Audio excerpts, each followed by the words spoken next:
Oh, baby. It's time to get back into it. Time to get back in. I don't know how this is gonna go. It's been a... But I want to go online.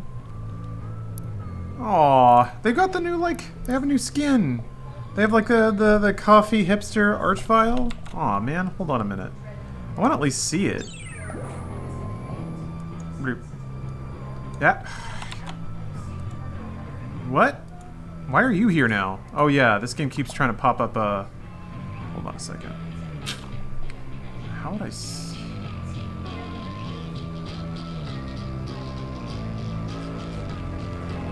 What would that be? Enter community, maybe?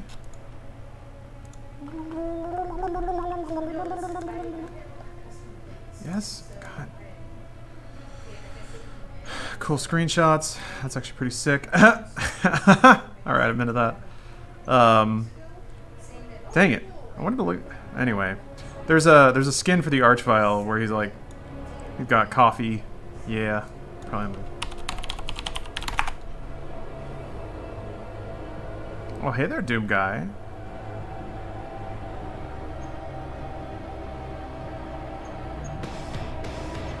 There it is.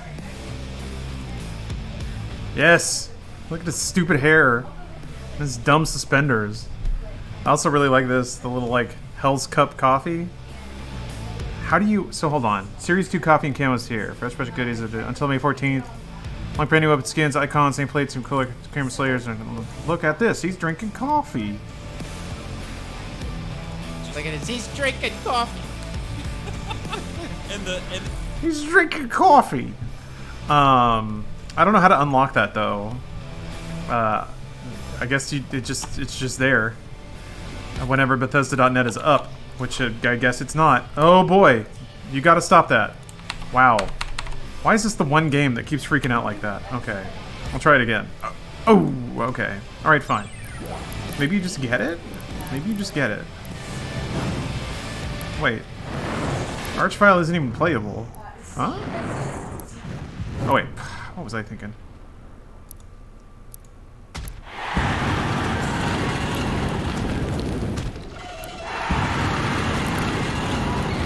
Maybe like cheering. Okay, well. Who knows? I think it's the event XP that unlocks it. So is it just whatever event XP you get doing this stuff? Oh, okay. You probably have to click in there to unlock it. What? Did it work? Oh, it did. Okay. Ah! Ranking up your Slaves Club profile, you've unlocked the exclusive Ghost Pain Elemental Skin. Cool! Oh, does that... Okay. So that means that the first season is done? Like, I can't unlock stuff from that anymore? Oh, okay. Oh! Okay, weird. So, like... How would I level this? How would I, or how did I level this up? I'm confused by the way that... Do you just click one? No? I have this one equipped, and it seems like... experience goes into it. I'm confused about how this stuff works, but whatever. Other players as boosters. No one else plays. You. Add booster. There. Yeah, help me out. This. Oh, this is zero shit. Part of Series 1 collection. So I guess you just equip the skin, but then how do you, like, get experience on... I don't know. I'm not sure. Get XP from online and single player? Sure, but how does it know which series to apply that experience to? It's retroactive? Watch the dev update, I think they try to explain. Okay. Yes. You playing with the skin on? Sure, but then how do you level up monster skin set, or skill sets? Do you just have to play online? That's the only way to do it? Oh, it's C. What was that Jazzy Cyberpunk song that was on when you left? I don't know. Oh, shit. Okay. Well, I might lose this. Because I haven't played Doom in a long time. I was so close. To what? Gotta be specific. Oh shit. And this part's actually really difficult too. Oh boy. Alright, let's see if shit. Let's see if I can remember how to play. I don't remember what guns I have. Fuck. Great. Shit.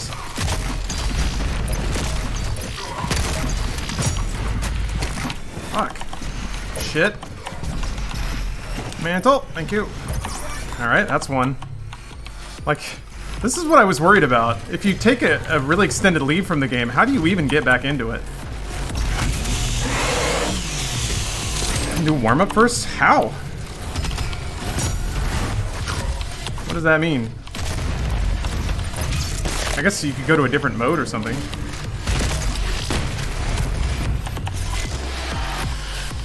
But screw that. So, wait, hold on. What guns do I have? Got that. Got that. Got super shotgun. Okay, that's it. Super shotgun is the last gun I got. Got it. Got it.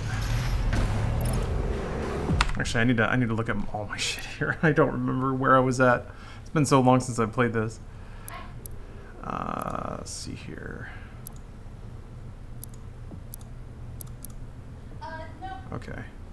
No, I mean, I don't have any reason to keep them.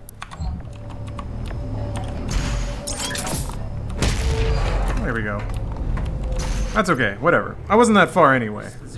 It's all good. It's all good. It's all good practice. See, Master B Space, the problem is if you start a new campaign, you don't have all the abilities or the weapons. Then the XP goes both into season unlocks and the sets below you haven't finished yet. Doing the weekly challenges and playing through battle mode level you up pretty quickly. Okay, so it just automatically applies to a set you haven't finished. That makes sense.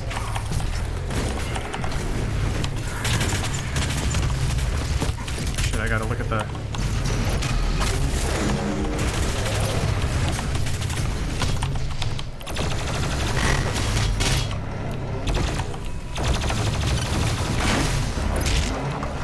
I gotta look at the level objectives, actually. Album, automap, 3 demons with a single frag grenade. Okay. And then, what are these here? Got that one. Alright. Blood punch. Kill a baron with a chain gun. Okay. Fodder demon, super shotgun. That seems pretty easy. Explosive barrels might take a while. Overloading carcass shields. Alright. Flashes with lock-on mod. Okay.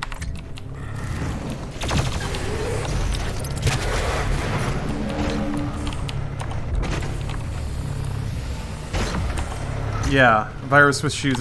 I agree. Any suffering I go through because of my rustiness is merely just, yeah, it's my self-flagellation for neglecting the Doomslayer. Because yeah, it's been a while since I've been on this game, which is unforgivable. Doom Eternal Game of the Year, probably so far. Yeah, probably so far.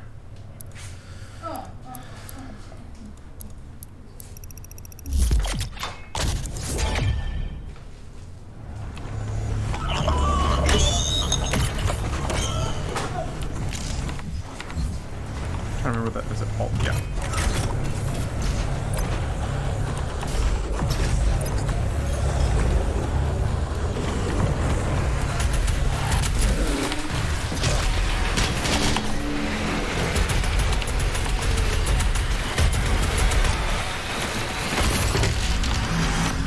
Fuck, that's a pinky.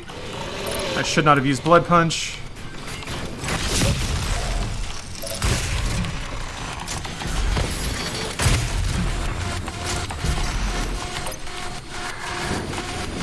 Yeah.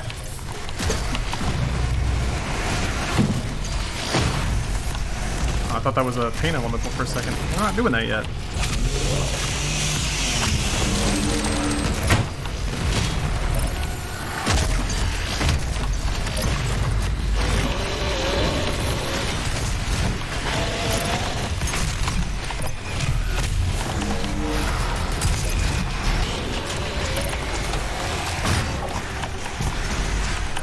Ow!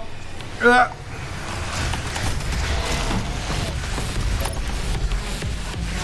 Oh, that was a bad idea.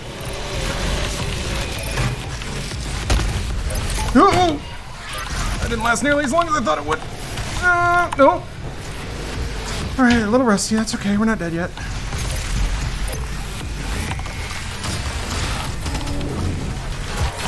Shit! What the fuck was hitting me?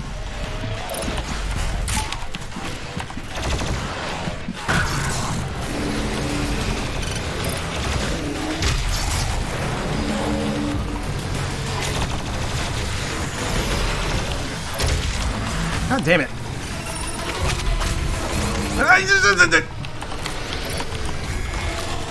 Fire! Damn it. Shit. Fuck! It's coming back. Oh no!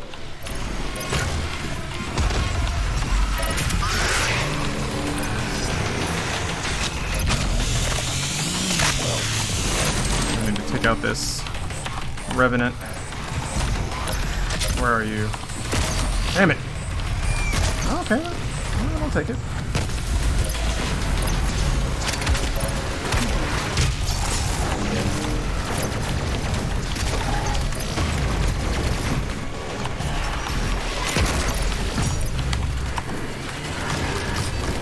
Fuck!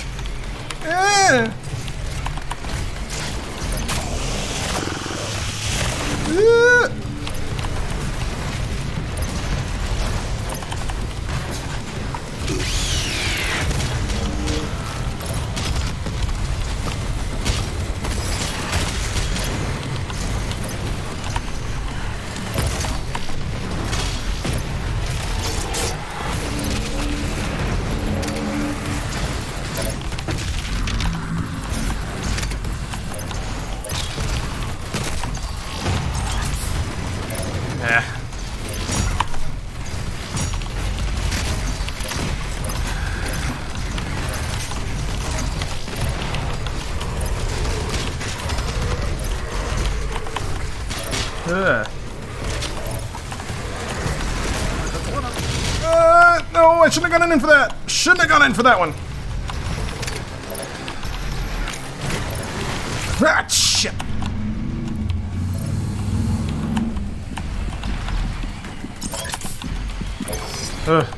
Okay.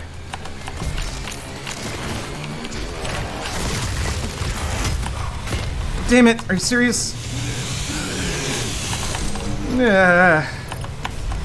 Okay. Where are you?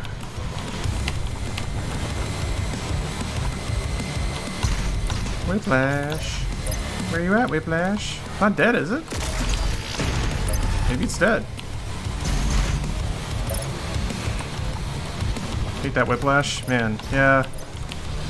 Whiplashes require kind of immediate adjustment. Oh, I think I killed it. Dang it. Because there was a...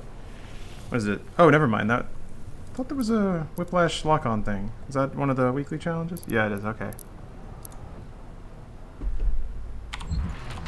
Maybe... Ay! Fucking Christ! No! Fucking goddamn! I don't know where it was. Okay. Well, that could have been cleaner, but I didn't die. Would you rather have dick fingers or pussies for feet? We said pussies for feet, so I'm not so sure. No, I agree with that, I think. I think pussies for feet would be a much easier adaptation. Because you already wear socks and shoes and stuff like that. And I have to imagine that if you're stepping on them all day, they'd eventually get pretty calloused. Which means they'd probably be a little less functional, but, you know. And also, if you're just sitting there bored, you can, like, kind of grind your feet into the ground and have some fun. Seems like win-win to me. You'd be so sensitive to start. I mean, you could probably put on a couple of layers of socks. Just get some orthopedics or something. Whereas dicks on hands, you just have dick hands all the time. It'd require explaining. Like, you couldn't go to the store, buy yourself some Doritos, without somebody being like, hey, what's up with those dicks? Whereas, you know, not everybody's going to stare at your feet. Not everybody's going to hear your labial flaps squishing around while you're walking.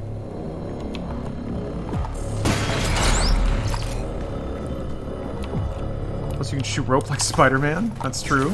But you can do that now. It just doesn't come from your hand. Master levels are the best practice? Yeah, I should probably do that. Do you play master levels under a save file, right? So you have all of the, I don't need lore. There's no reason to get this. Read this all already. There's no reason to, It was not easy to find an opponent worthy of the Slayer, but I think you will be impressed. I don't know where I forgot what I was saying. You need so much hand washing? Yeah. I mean, assuming that, do you pee out of your penis hands? Which actually might be more convenient in certain circumstances. Okay. 3 enemies in a single micro missile volley. All right.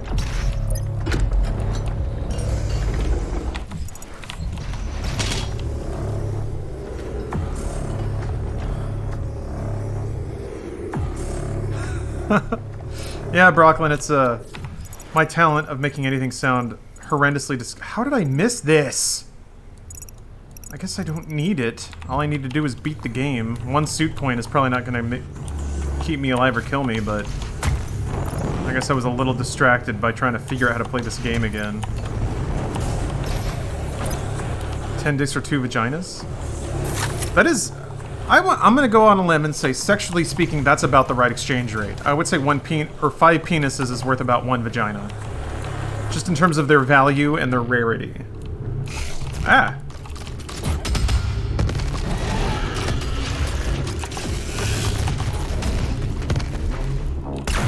Ah, that was stupid.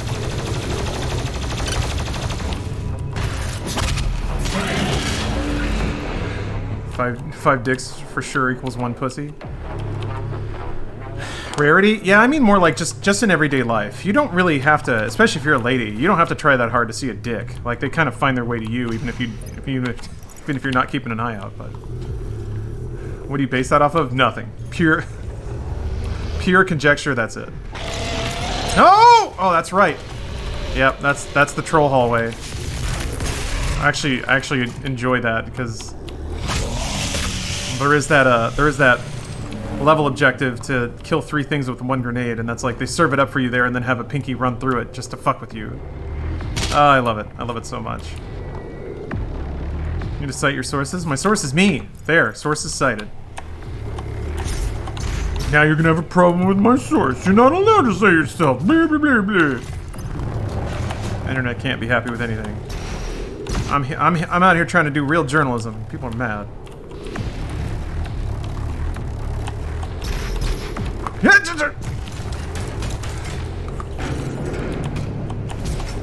He don't want to stick. A man's do not want to stick sometimes.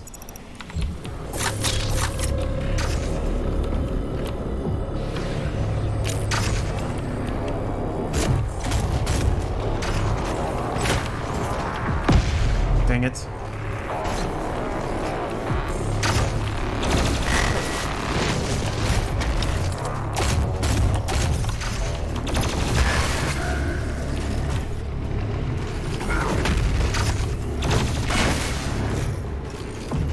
Fucking cooldown.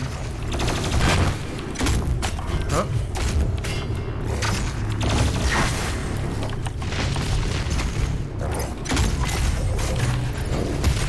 Oh, thank God. Okay. Ow!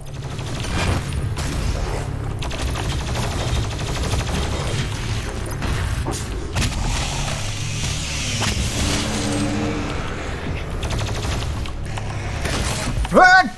Oh, fuck me! Wow, just like that. To be fair, that was really stupid of me. To be fair, that was excessively dumb. Alright, down 2 lives already. That's okay. That's okay. No big deal. That's the stuff we gotta learn to watch out for. That's the Ultra Nightmare ender right there. God, could you imagine? Yeah, lava hot. Doomslayer no like lava. Alright, fine. Alright, fine. Alright, fine.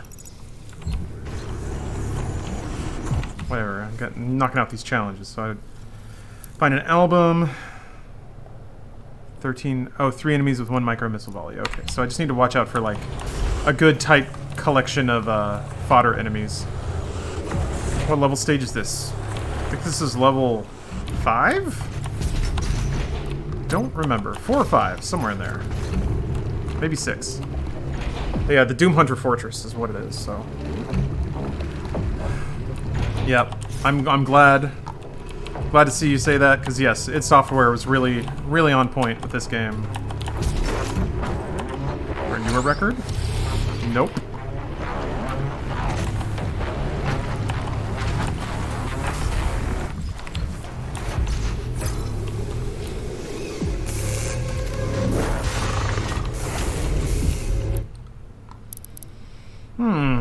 Yeah, we'll do glory kills from further away. That seems useful.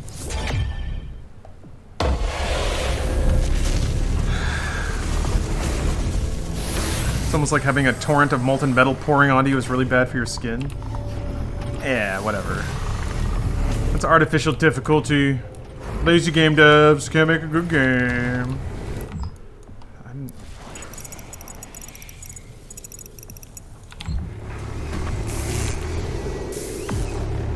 Oh, it's level 4, okay.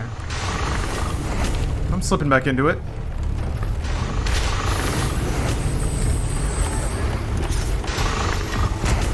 It's just like putting on an old pair of shoes over your extremely vaginal feet.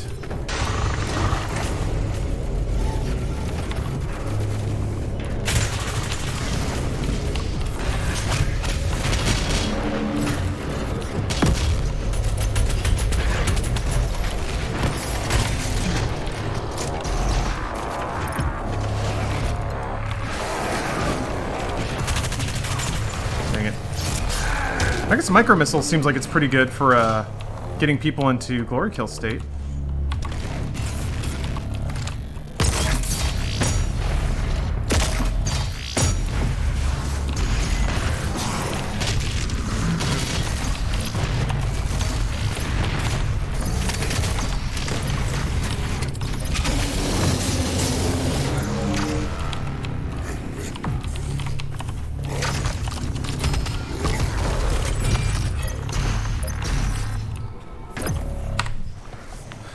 Just so much game. Why is there random crushing there? Yeah, like chompers. Reminds me of, speaking of Sam Rockwell, which I guess I was a long time ago, so that's probably confusing. But like, what were they called? The chompers? Yeah, in Galaxy Quest? You gotta go through the chompers. Why are these even here? Let's see here. I feel like, yeah, cooldown on items is probably, no. Weapon switch? Yeah, these are probably the more important ones. Failure bad for Ninja Theory. Bleeding Edge really isn't all that good. I like the designs of the characters, but it's just another competitive hero shooter. Yeah, I do wonder about the green lighting process behind that game. I assume it had to be in the works before they got acquired by Microsoft. So, and for a dev like Ninja Theory, this is me totally just reading between the lines. I feel like it was a passion project for one of the producers on the team. They like just really wanted to make a competitive hero shooter like that. Especially after what they usually put out, I could see somebody getting kind of burned out on trying to make maybe like introspective arty game. Oh crap. Nope. I don't know what I thought I was jumping to. Okay, I gotta jump to that, and then up there. Oh shit, it's not back yet. Huh. Look at that save, though, huh? Shit. Oh, boy. Yep, I remember landing here was really bad. Shit! God, what? Did those rings push you around? I feel like I got shoved by something. Tracking, like, hit effects and stuff can be pretty wild. When things push you around, it's so disorienting. Well, that's another life down. That's 3 so far. Had a nice little lead going, but I'm chipping away at it. There's no unskinned unlock for completing Nightmare, but extra lives, yes. Yeah, extra lives in Ultra Nightmare have skins, I believe. But are they going to be better than the Bromare or whatever it's called, the pony skin? Only time will tell. Only time will tell. Gonna sleep off some of the night? Oh, see you, Enzuka. Thank you for stopping in and saying hi. candelabras all around the steel factory are a nice touch. Yeah, I do appreciate, I appreciate Hell's flair for the dramatic. They've certainly got style. Like transporting the upper half of a Doom Hunter in a coffin? Why not? If you're gonna be evil, you might as well have panache. Also, how do these work? Do you shoot them? They just seem to activate sometimes, and I can't tell what actually makes them do the thing that they do. Oh yeah, Doomicorn, level up Nightmare Skin. Gotcha, yes. Never mind, I was confused. Yes, you can still find extra lives in this mode. The thing about this mode is that when you run out of lives, it is game over. You have to start over. So you have to beat the entire game using only the lives you pick up. There are no checkpoints. I think there's an album up in there. I think that's what that is. Yeah, this level hypes up the boss fight. It's plural. That was one of the coolest moments when I was playing this game the first time. It's like, Doom Hunter, oh, like beat the shit out of it, blah, blah, blah, blah, blah. Okay, crazy boss fight, alright. Now do it again! Twice! Such a good, like... Such a good escalation moment. I thought I could get to the other side from this.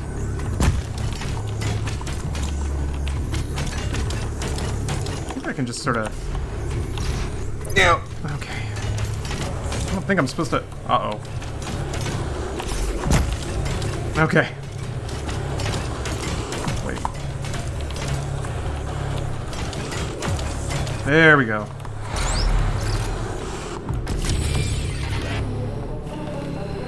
What's up, Roy boy? Oh, Triadic Moon and Chicky Beaver, thank you guys for your cheers. Paki Nicandros or Necandrios, thank you for the sub. Late to the party, OG, thank you for the sub. All the good names taken, thank you for the resub. Sorry that I came in kind of late on that stuff. Keep mixing up Team Ninja Ninja Theory? Oh yeah, very different. They didn't put the climbing walls there. Doomslayer just shoves his hand into slightly porous metal.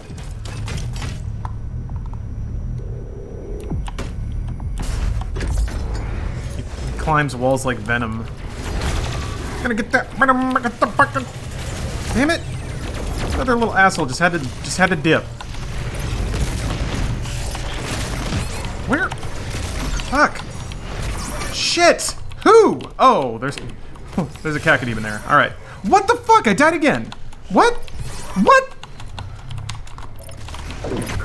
He got like... I like interrupted the stun animation.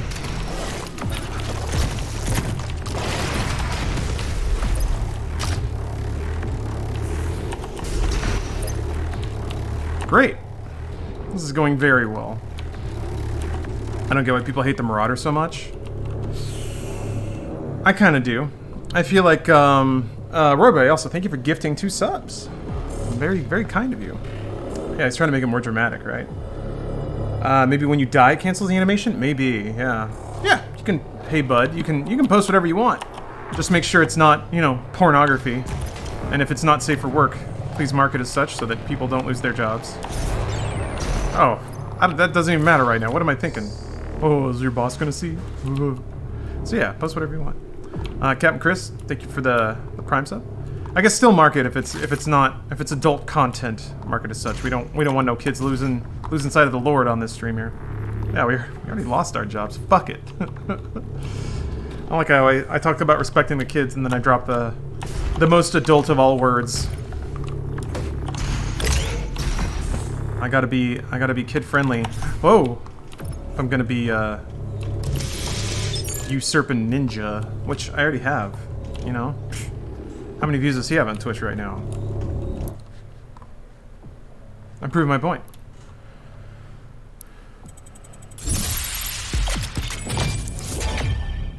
Call this the council? They judge you as you go into video game hell. Okay, so hold on, I gotta click on this. That's pretty good. It's like pop art? Oh boy. Okay, well. Oh! Well, there it is. No Vacation 2020, alright. What is it about this fucking game, man? It messes with, like, the Windows stack so thoroughly. Yeah, that's true. I am playing an M-rated game. You've usurped him in terms of healthy ability to lose a game. I don't know. I can't be too hard on him for that, because he probably had chat going in on him too, and he was. Let me tell you, you can be the best loser in the world, but if you have like chat just monstering on you, it can be hard to deal with that properly. Especially since they're like the combined efforts of like thousands of people to troll and tilt somebody can be pretty powerful. There's not one person that has to say the right thing all the time, but there will always be one person that says the right thing to get under your skin, which is something I've learned to kind of respect. It's interesting in those situations when people sort of almost like crowdsource their ability to just really tilt somebody out. It's actually fun to see.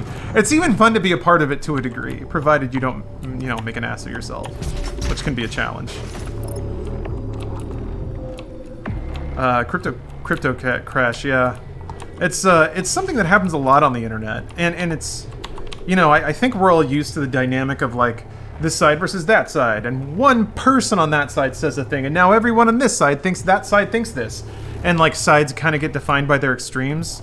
I think the same dynamic kind of happens in like comment sections or Twitch chats. The Slayer who brought the demons to us. The Con Maker has you to thank for the gift of Argent energy.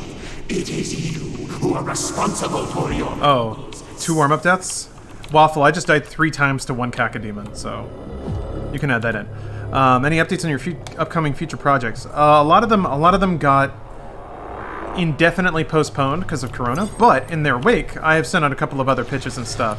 I don't know, like, since there's just no there's no studio production right now. Oh shit, man. Anything I produce is gonna seem pretty familiar at this point, since it's just gonna, it has, since it's remote production, it'll just basically be like really dressed up versions of streams. It's kind of the things I'm pitching, but they're themed, and if they get a budget, then cooler stuff can happen. But that's kind of the update right now. Pitching some people.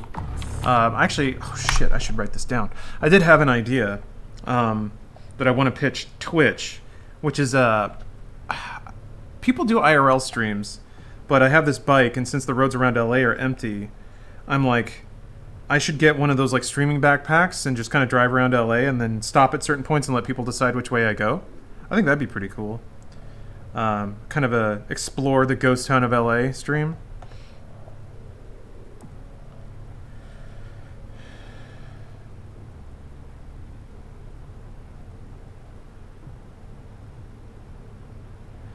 I'm sure that somebody's already done that. Will lead you in a skid row. That's a good point. You can't stream and drive? Yeah, if you're wearing a backpack? People do that? I swear people have done that before.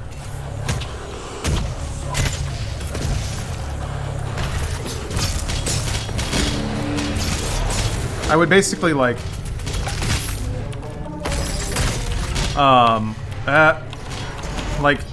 drive as normal, and then at decision points kind of pull over, pop the hazards, and then go to my phone and tippity tap what people want me to do.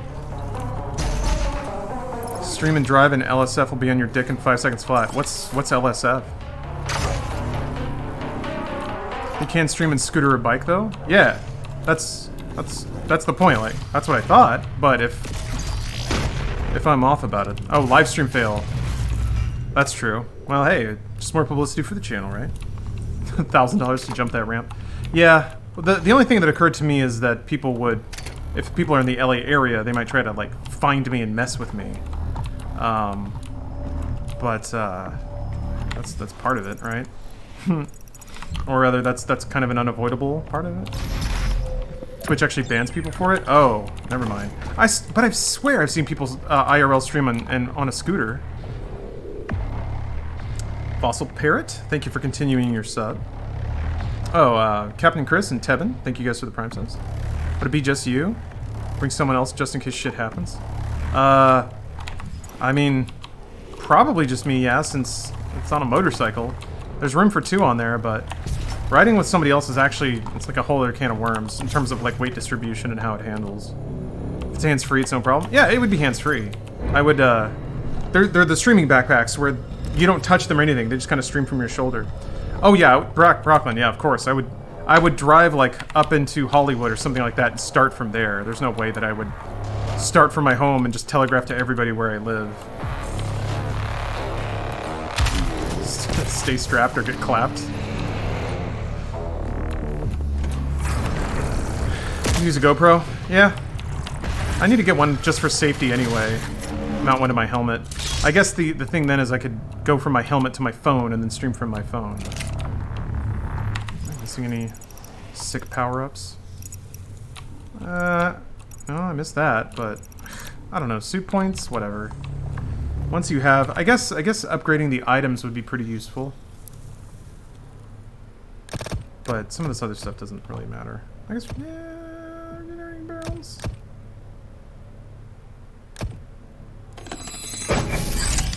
I think there are fights later in this level that have some regenerating, or have some barrels, and have them regenerating might be nice.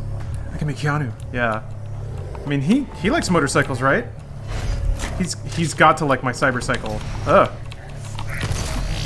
He has to. And we'll finally be best friends. I mean, we already are best friends, but like better, even better friends somehow. Damn it.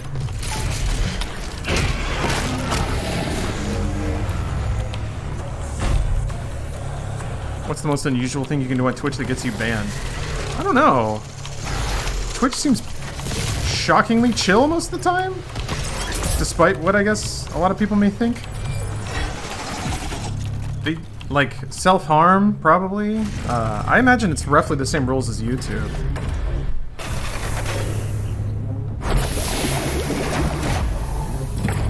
Oh yeah. Cacodemon messed my ass up. Is your plan for getting to Matrix 5? Yeah.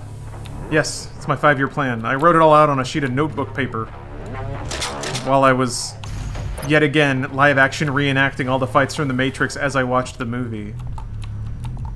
That reminds me, that's something I kind of want to pitch to Bruce, Jacob, and Rahul. So, I never want to be the guy that tries to force... Well, maybe I do.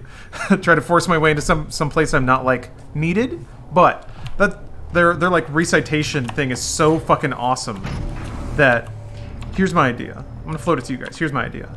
They do all the dialogue, all right, and I do all of the lightsaber action, all of it. Maybe just for one character at a time, because like when there's two people fighting, how would I do that? But I have to mimic the sword fighting as closely as possible for given characters, and Bruce can be the judge of whether or not I've succeeded. How would that work? I have a lightsaber, and I point a camera at me while I do it. And I'd have to, like, because the lightsaber fighting in episode 2 is fairly straightforward. I'm trying to think of all of it. There's Anakin cutting the bugs off Padme. There's Anakin trying to stab his way into that stupid car with a bounty hunter. And then there's not a whole lot until Obi-Wan versus Jango. Oh, shit. And then there's, like, yeah, there's all the Mace Windu stuff and all of the other Jedi stuff, and there's Anakin in, like, the Chomper factory on Geonosis. And then there's Obi-Wan versus Dooku, Anakin versus Dooku, Yoda versus Dooku. Okay, never mind. Like, that actually may be undoable. But, still. There's a lot in 2, yeah. And not a lot of it's good, or even all that interesting. Yeah, killing the Tusken Raiders. Women, children, too. So good. Shit. The Tusken Raiders, though, there's really not much there. There's one shot of him chopping 2 outside the like yurt, and then he just goes at camera, and that's it. It's all off camera, kind of like it is in episode 3. Do the whole lightsaber fight holding a selfie stick? Yeah, because like the fight between Anakin and Christopher Lee, like since Christopher Lee's an old guy, it's just like faces with like lights dancing around.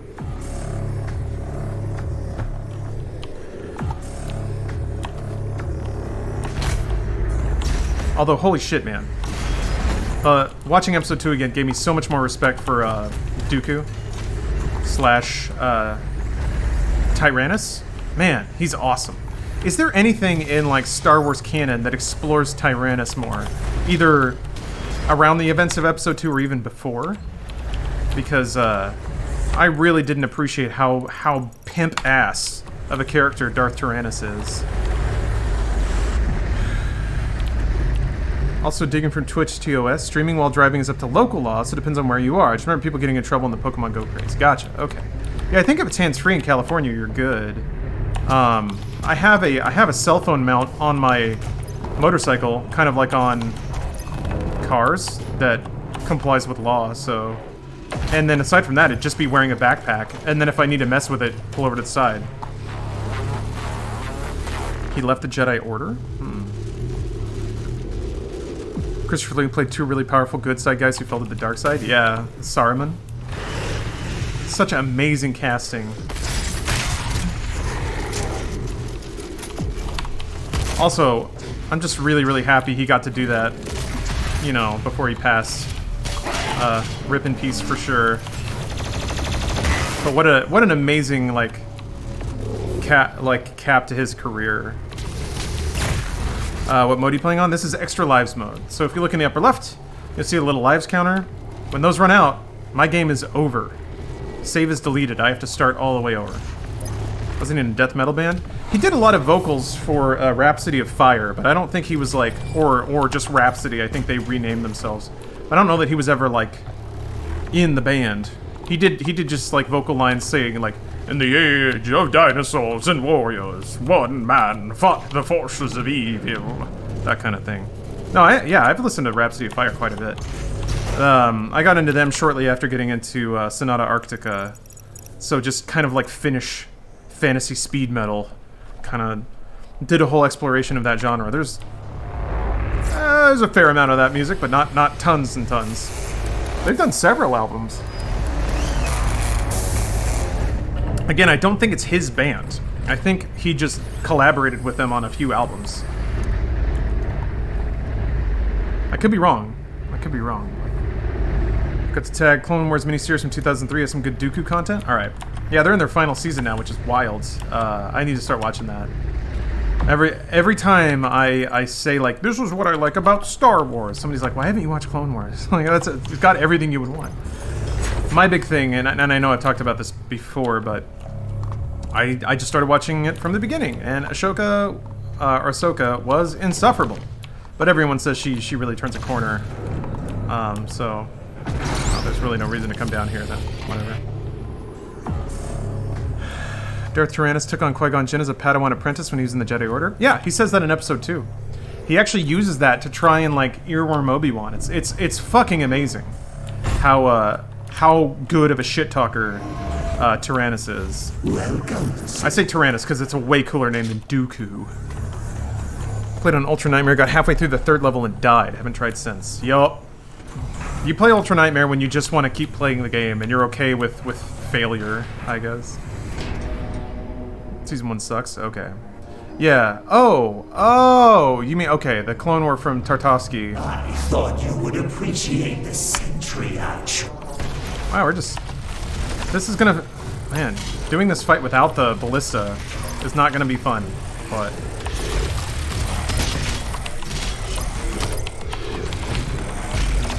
Oh, that's right, I usually try to blood punch. Well, I got one, so fuck it. Where'd he go? First 3 seasons, wow. Most people said after season 1, Ahsoka lightens up a little bit, but I guess I got longer to wait. Where are you? Oh, okay. Damn it. Aim is still shit.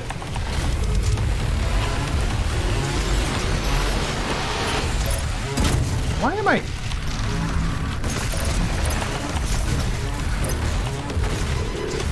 I'm wienering it pretty hard here.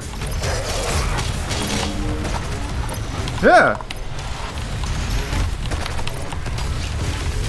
There.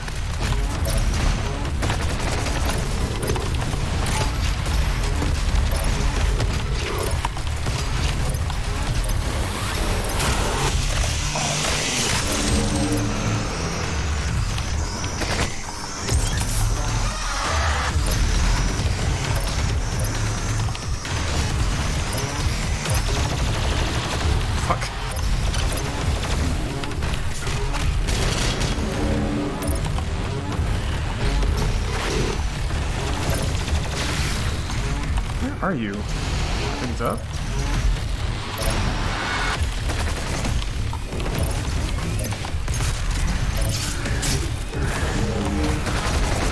Excellent. Smash the heretic. Shit. Ugh.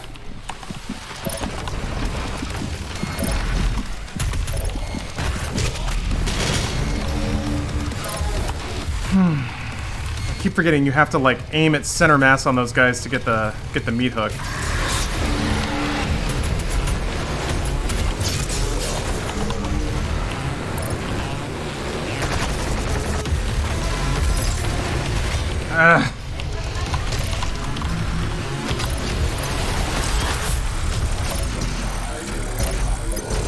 Trying to be really safe, doing a lot of hit and run, trying to disengage a lot.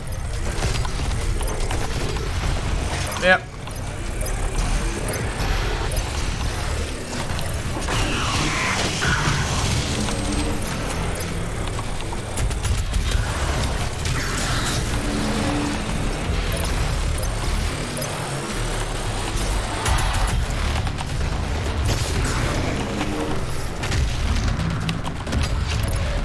Excellent. Smash the heretic. There we go. Useless machines, attack!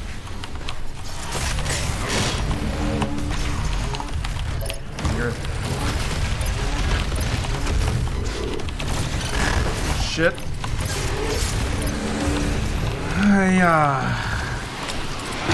Damn it! You trolly ass motherfucker.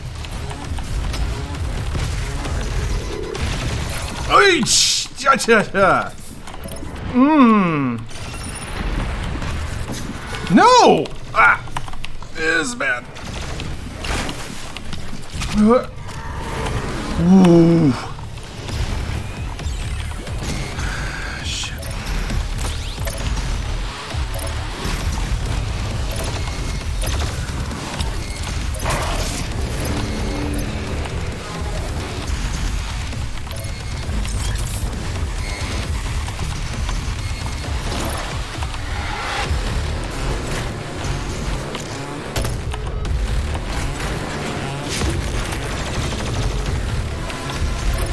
Come on, stop fighting. Don't make me put you in your get-along shirt. What? That dude moonwalking towards me?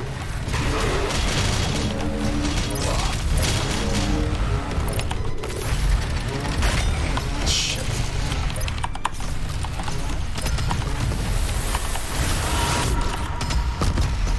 Jesus. No, no, no! What am I... God.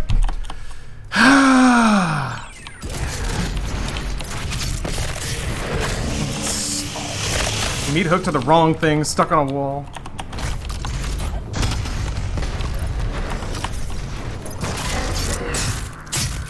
Dang it. I was hoping I could get through that without losing a life. Oh. Am I getting rated? Outsanity? Thanks for gifting a couple of subs. This is not Animal Crossing. Nope. This is the other one. Technically haven't died yet. Cooksy, thank you for the sub. Oh, I did get rated. Holy shit. Thank you, everyone. Thank you, Bruce. Bring back Pluto. Thanks for the Prime sub.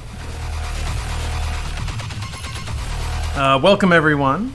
I'm back on the Doom Eternal kick. I'm playing Extra Lives mode. So, this is like Ultra Nightmare, but there are lives. So if you see in the upper left, I have 2 lives. If I run out of 2 lives, I'm done. The game is over, and I have to start all the way over again.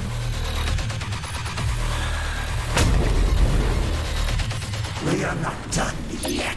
No, we are not. I don't think you can freeze them. Fuck. Excellent. Bad idea. Where am I going? Okay. What? Shit. Alright, well, I'm down to 1 life. Yes, you can still pick up lives. Whoa!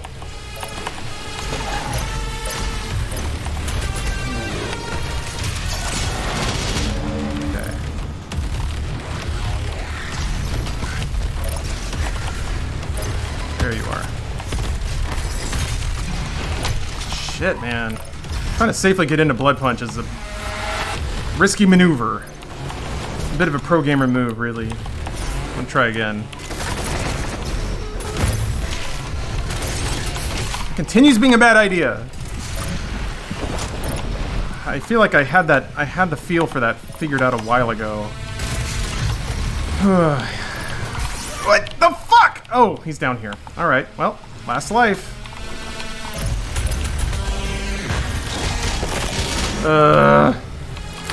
Okay, no more blood punching. We're done with that.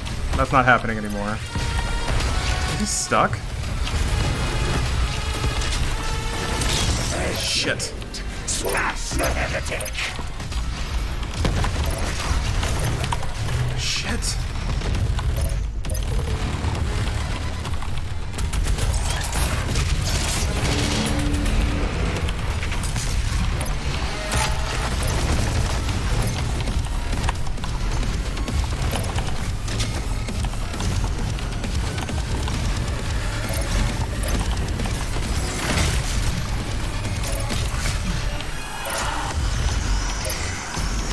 Armor. You're filled with armor. Thank you. Okay. Shit.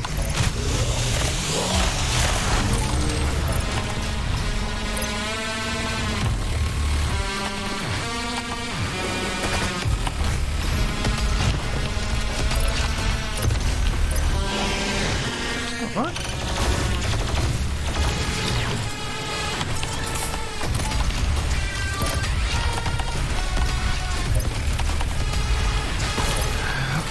One. Well, it's the sled for one.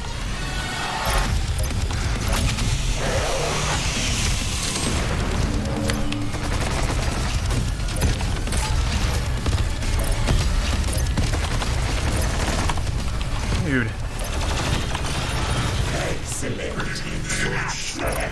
Okay. Where are you? Okay.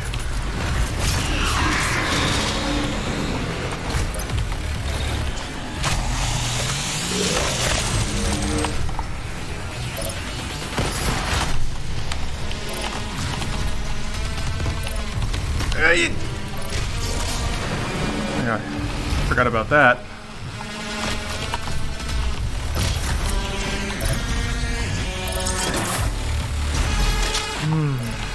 There you are.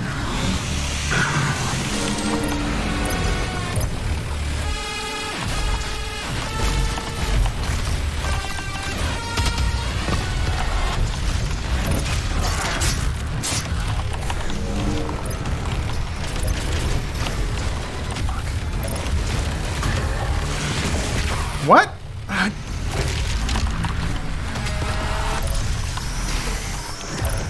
Oh, that's right. When you kill the first one, some shit comes out. Ah.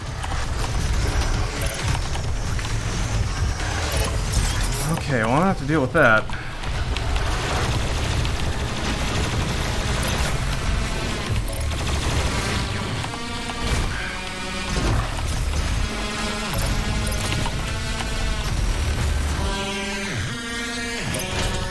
What? Ah! Not an imp. Whatever.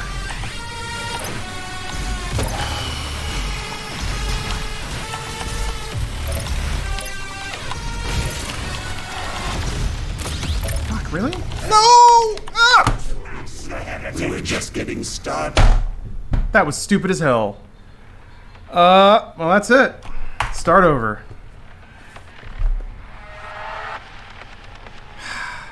I didn't expect him to come forward like that. He just pinned me into the wall, like, instantly. Well. All the evil that hell can conjure. I figured, I was gonna lose it. Because I haven't played in, like, 2.5 weeks. Out of them, only you Yeah, I got doom hunted. will and tear until it is Thank you, Absolute Bionkers, for gifting 5 subs. Yeah, Ultra Nightmare is gonna be real bad. Gonna be real bad. Ow. Die in the first fucking room. Get out of here.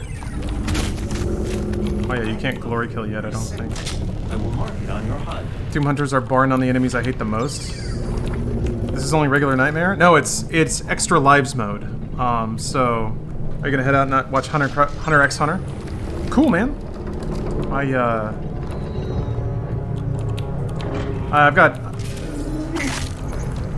got too many shonen on my plate right now, but I heard that's real good.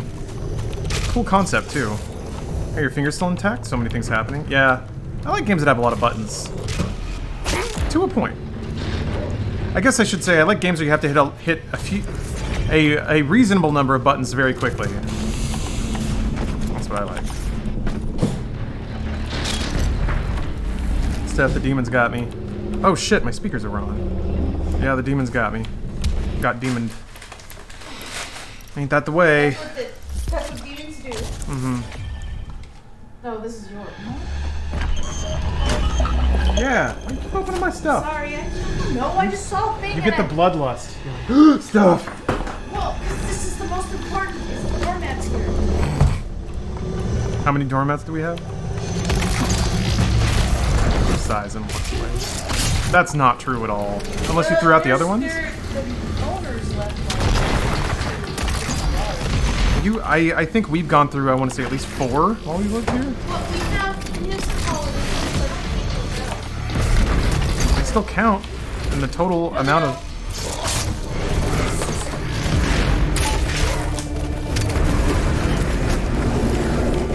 Fucking dash yet.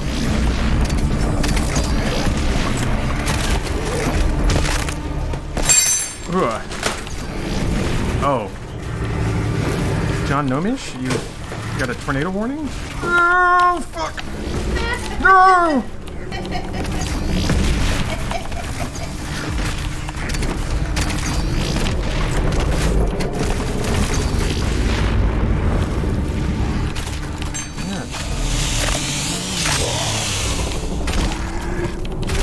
Steph got a... what is it? Orville? A doormat that has Orville on it. Crossing. He's a very good pelican. Ah! Ah! Yes, he did. Yeah. Okay. Pretty cute. Come on. There we go.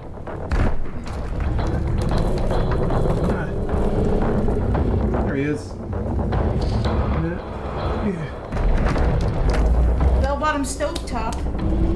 This is Steph and Lawrence's house. Damn it! Fuck! Oh, you died. Fucking, I hate doormats. God damn it.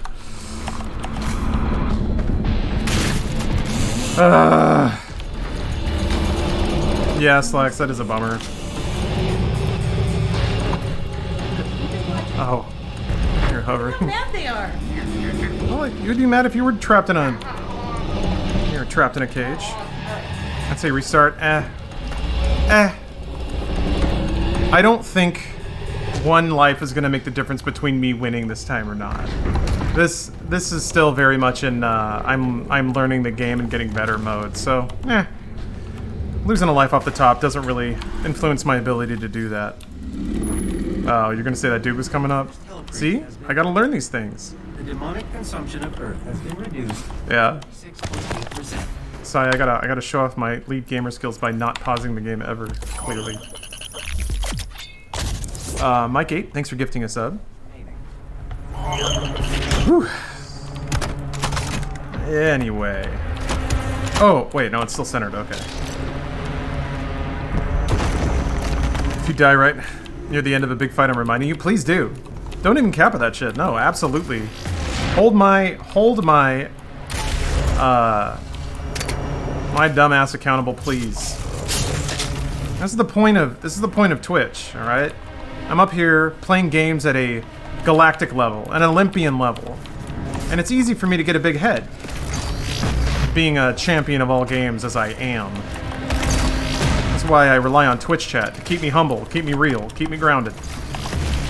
You guys are the Apollo Creed to my Rocky, circa Rocky 3. Culvrek, thank you for gifting subs. You know what keeps me humble? Money. So when you gift subs, do those cheers. Ooh, really humbles me quite a bit. Did anyone else think it was weird I'm gonna throw this out there. Anyone else think it was weird? They had this whole thing in Rocky 2 to explain why Rocky couldn't really make any money from sponsorships because he was too stupid, basically. Like he botched his like cologne shoot in Rocky 2. But then in Rocky 3 they show him like making all this money doing sponsorships. I thought that was strange. I thought that was weird. They did a really good job, I guess, kind of explaining why he got busted down after, like, he didn't really get to ride his celebrity in Rocky 2. And then Rocky 3 is all about him riding that celebrity. Anyway, Rocky 2 is the best Rocky. And I'm glad we could all agree. Whoa!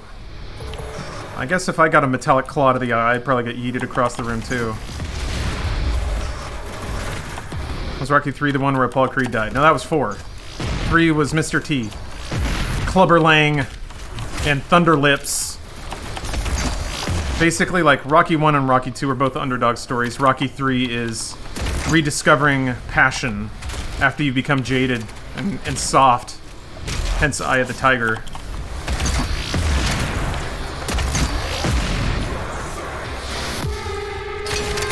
Apollo taught him to be famous out after Rocky 2? Valid. I'll accept it. Never thought about that. They do seem like they became... It is funny how, like, the rival relationship pervades a lot of dude stories. Your Naruto and your Sasuke's, your Goku and your Vegeta, your Rocky and your Apollo. That was pretty cool, though, I'm not gonna lie. He was so big it didn't matter that he was dumb in Rocky 2. I thought about that too. Like, once you're the world champion, like actually world champion, people will make the time. But if you're just some you know, ham and egger, to steal a phrase from Rocky, that just happened to go the distance with the champ, like, people probably won't be super willing to put up with your punchy ass. Boruto's dad fixed that for you? Oh, thank you. Thank you, Colvrek. Yeah, you're right. People were probably confused. I was talking about Boruto's dad, Naruto. Does Sasuke have any kids? Are they named like Pasuke? I'm sure that that's a joke that's been made 3 million times. Has anyone actually had a rival in real life? Yes, but never like to the point where it was like mutually agreed upon and like solidified. Oh, you got a girl? Oh. Sarada? Aw, come on. Come on. That doesn't sound anything like Sasuke. How am I supposed to know who she's related to? Get out of here. Get out of here, anime. What's up, I'm a bandit? Rocky 3's about running on a beach and nothing else. Yeah. Man, if you needed any evidence that there were 3 million gay dog whistles in the 80s, the scene of Rocky and Apollo running on the beach and then hugging each other and splashing each other while their thighs ripple and they're wearing like midriff cutoff shirts.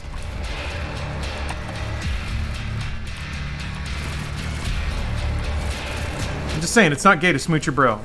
Just saying.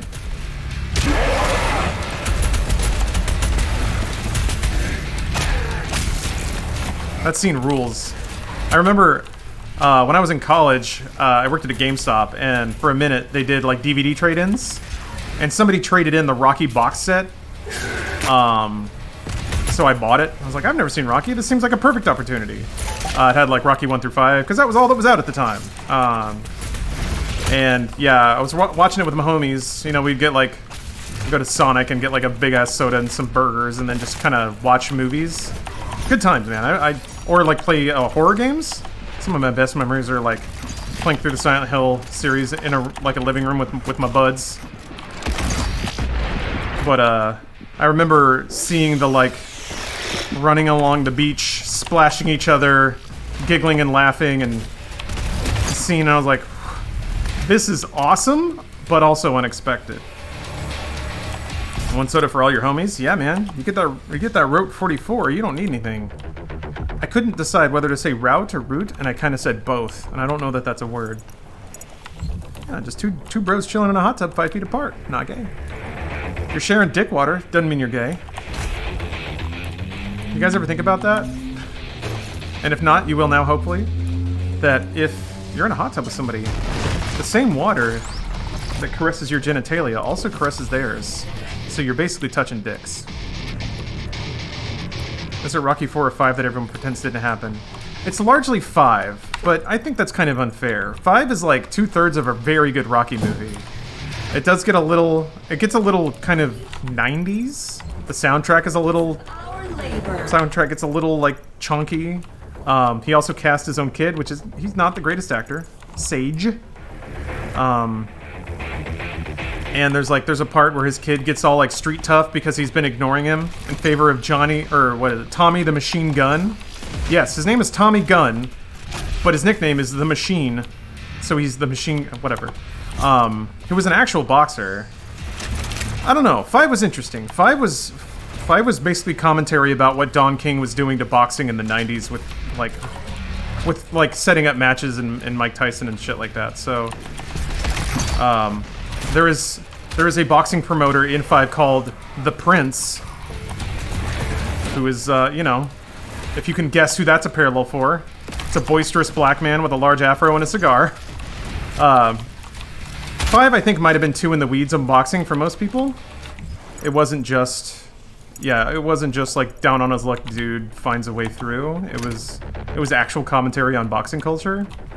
And it had more of like absentee father stuff than it did like Rocky's a sad dude.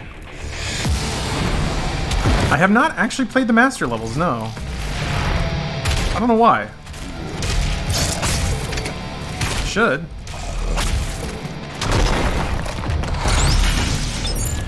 4 was the one with the robot. 4 is... As much as, like, people seem to really like 4. I don't get why. It probably has the least amount of substance of any Rocky film.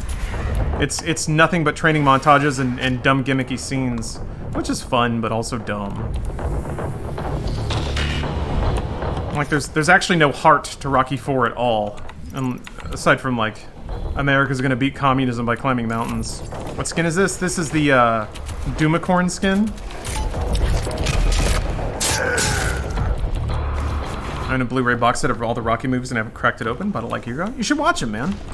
They're all solid films. They all have something different to offer. Whether it's just like the pure 80s cheese of 4 or the genuine sincerity of 1 and 2.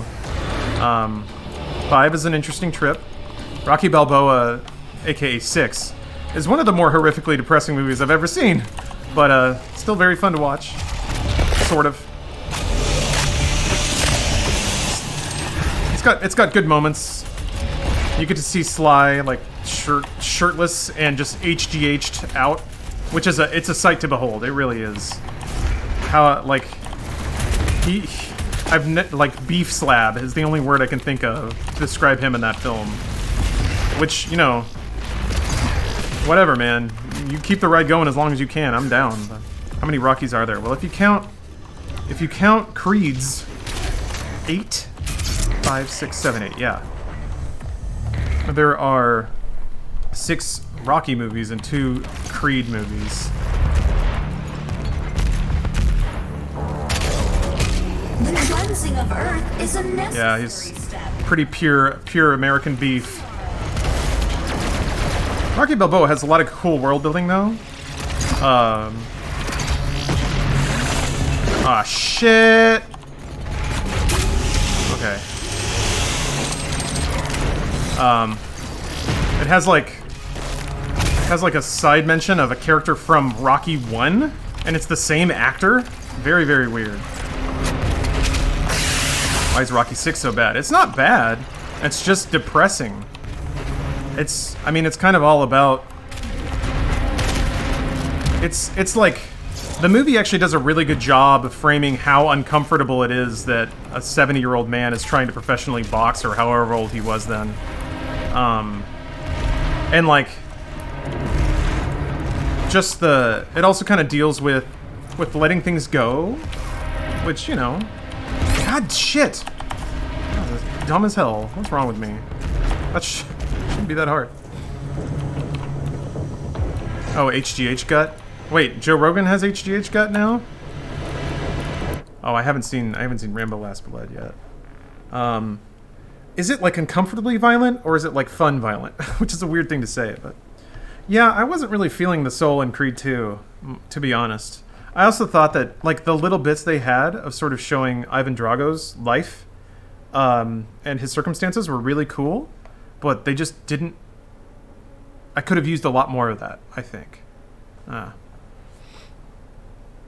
it's very fun. Okay, yeah, I read some reviews of like it's almost like the reviews I read made it sound almost like a pretty by the numbers like 80s revenge movie, where they have like vaguely or rather very loudly ethnic villains that do bad things to an innocent woman, and then Angry Man has to go out for vengeance.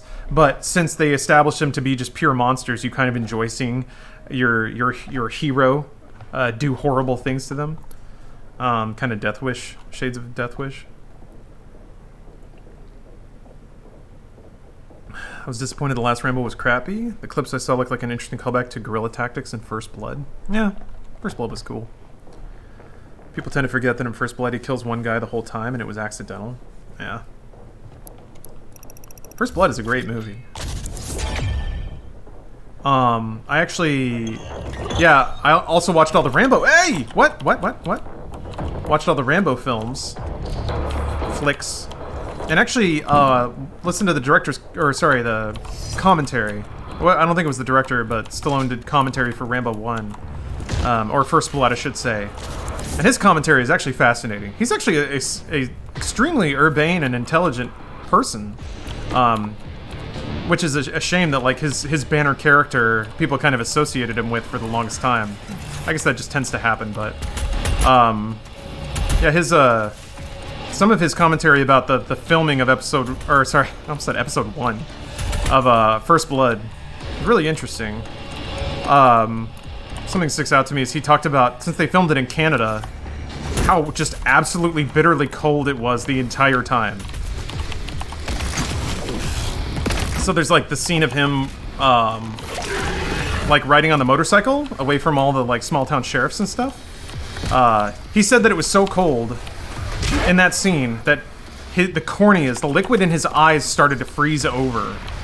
And then also when he was like in the like cave with his torch or whatever, he was like, yeah, Stallone on the commentary was like, I've read all these commentaries that kind of talk about this, how it's like a return to the womb or a rebirth, or it's like him losing his mind or whatever. He's like, I don't know about any of that. All I know is that it was cold as hell and I was wet and extremely uncomfortable.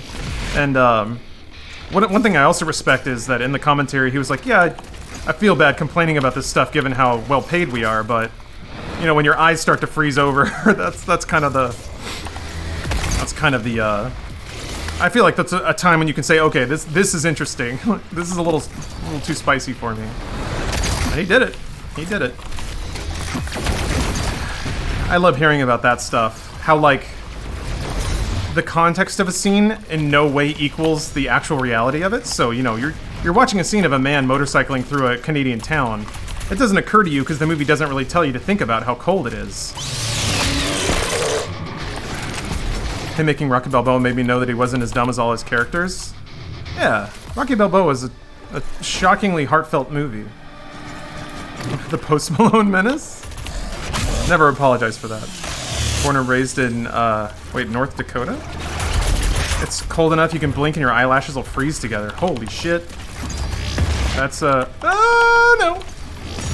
Man, I was convinced I was gonna lose a life there. Feels weird, oddly satisfying too. Is it just the sensation of it, or is it like this idea that... Ticket. Oh, that's cute. Ah. They give you a boarding pass for Dodo Airlines? Yes. Aw. With my order. Or is it the notion that you have found a way to survive in a place that it's pretty clearly not entirely habitable for humans? A-list actors are 100% overpaid, but that doesn't mean they should have to suffer for our entertainment. Yeah, I remembered to pause this time. I'm learning. This is it. This is part of the process. Oh, Northern Canada?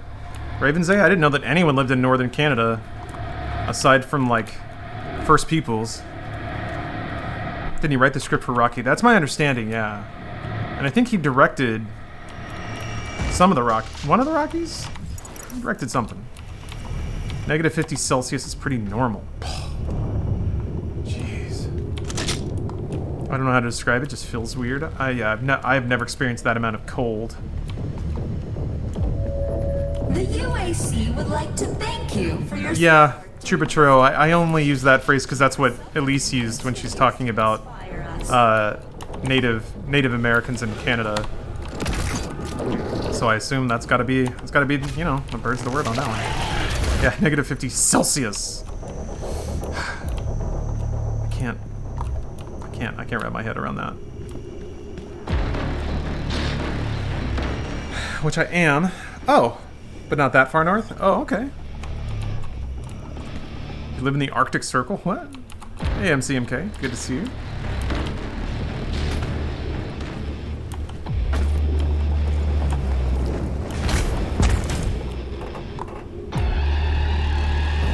Must be an Eastern thing. In Western Canada, I only hear First Nations. Oh, what did I say? Yeah, you're right. I messed it up. That's what it is. Did I say First Peoples? All right. Yes, I think I whiffed the phrase. What? Okay, that's fine. Well, First Nation. Okay, yeah, that. Random fact, the RCMP have to apply work in the far north and undergo rigorous testing to make sure they won't go nuts from the isolation. With their term working there, they get to choose where they want to work next. Normally you just go where you're assigned. I am happy that at least sometimes they people will actively account for the mental rigors of a job.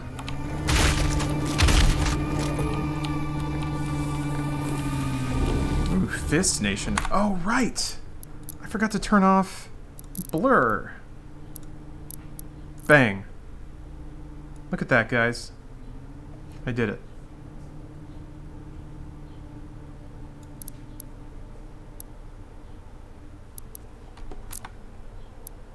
Nope. And then I undid it.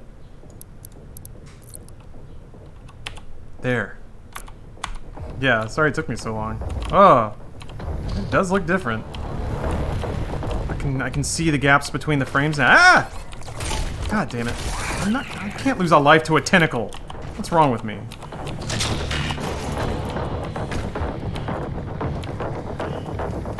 Oh god, there are no health pickups, are there? 2080 Ti, you don't need dynamic resolution? Yeah, well, then I just assume it'll never kick in, so there's really no reason to turn it off, right?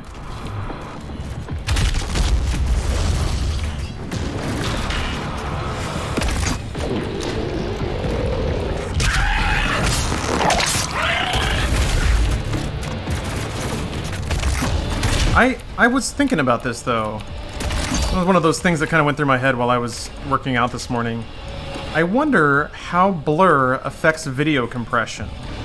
Because it's my understanding that, like, the more similar the next frame is to the last when it comes to compressing video, the easier it is to compress, or the better visual data you can get off of a lower bitrate. If something's just moving very slowly versus blinking all over the place, there's more pixels changing, and the bitrate has to be spread across more change in the frame.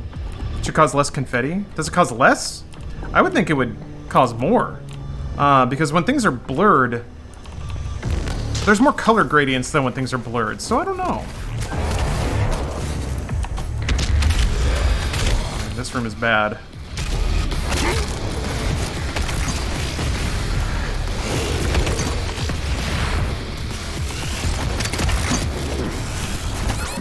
Fuck.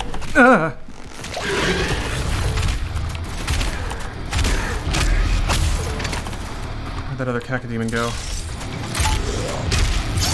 Shit.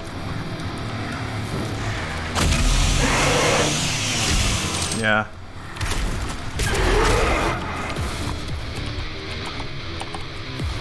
Where'd he go? There were two. Forget about the future. I didn't know they had rocket boots. I learn things all the time. Died so many times in this room on Nightmare. Yeah, this is the first kind of gut check. This is the first kind of actual arena. Oh, there you are. What are you doing all the way over there? Come on, bud. Damn, okay, fine. Yeah. Go over to your dumb ass. Little spicy meatball boy. It's weird not having the dash. Yes, it's very weird. I keep hitting the shift and nothing happens and I kind of freak out. Oh, right. Come from. Ah.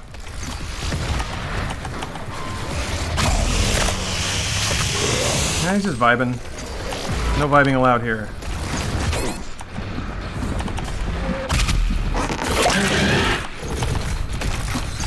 Shit! What the Man, what got me? Fuck! Stop it! I can't dash! You can't be running at me like that! God damn it!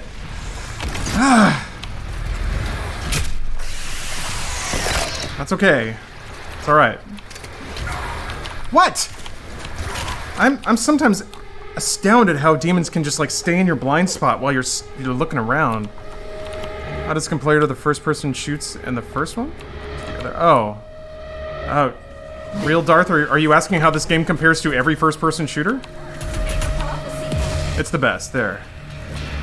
I mean, compared to the first one, it's a little more mechanically complicated. It's definitely harder, definitely faster.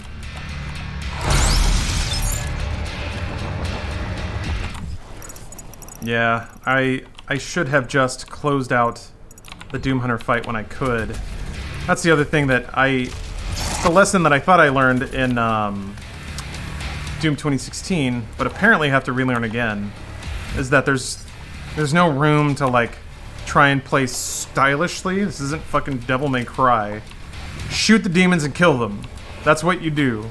If you can shoot the demons and kill it, then you should shoot the demons and kill them. Versus like trying to get more armor or more health. None of that matters. Shoot the demons and kill them.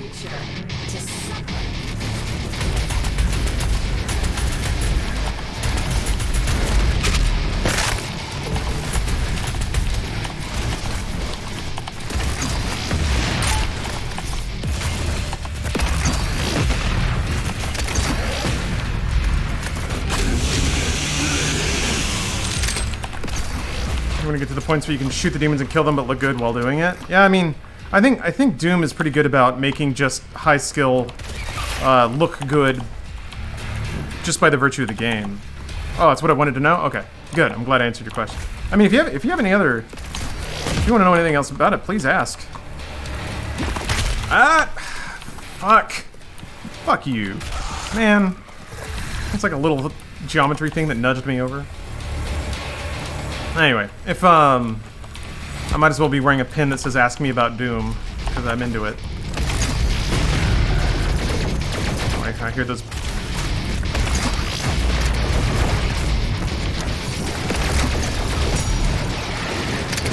I want to dash! I think you get the dash in level 2?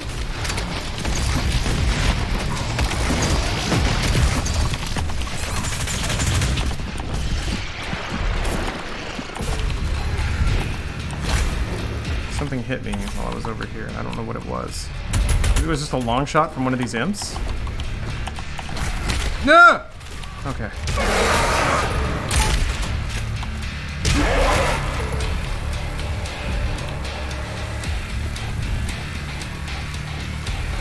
Oh, hey, Velocibleco. How are you doing? The Khan Maker is nearby. She is inside that demonic city. Imps are snipers? They can be, yeah. If you... There's ways you can move to sort of throw off their aim. They're not as... They're still a problem. But they're not the, like... I don't think they're quite the snipers they were in 2016, where they would just wallop your ass, even if they didn't have line of sight. That's what blows my mind, when they can just, like, lob a fireball or, like, over a wall and hit you. Bring some mac and cheese with my dinner, so I'll stop eyeing yours, hombre. Don't want any problems? That's good. That's good, mister. You just keep right on your way. We won't have us any issues. Prefer the gun in the middle? It's cute. I don't know that I really vibe on it one way or the other.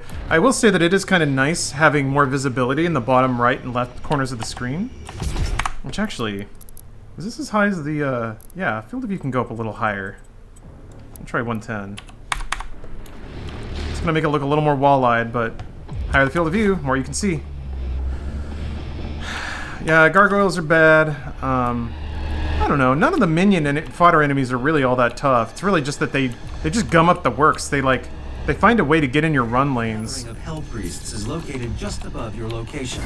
Like, you'll just be backtracking, There's a lift at the center of and they will, they'll just be standing there, and you'll just stop moving, and then you'll get hit, because they're swatting at you, and you... It's just really... It's funny, too, because, like, when I play this game, usually I have a queue of about 3 or 4 actions in my head that I... Like, priorities that I'm ticking through, of, like, get health, get armor, kill this thing, shoot that guy, switch to this gun. And if anything, like, shoves me, stops my motion, or otherwise hits me when I'm not expecting it or seeing it coming, it kind of jumbles my queue a bit. Prefer the specific FOV of 96. Huh. Is that in all games?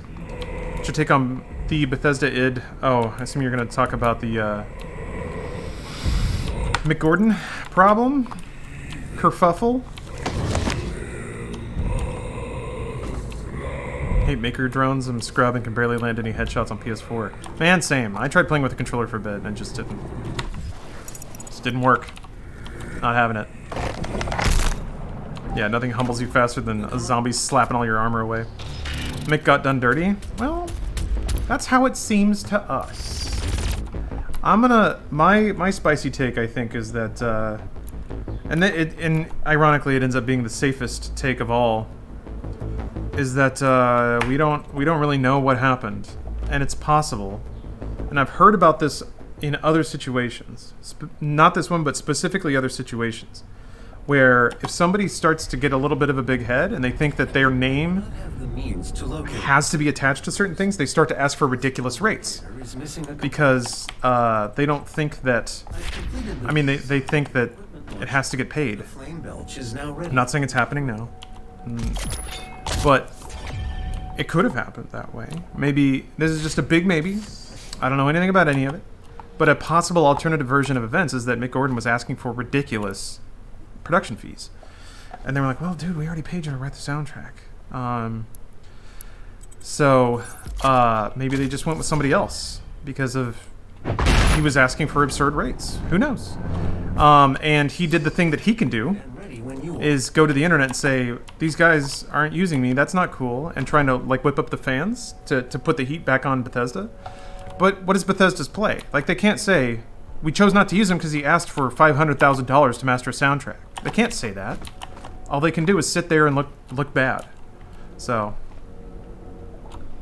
the mixes were atrocious. Somebody just slapped a limiter on the hyper-compressed game rips and limited it by 2 decibels. We got done dirty. I mean, that sounds awful. Yeah.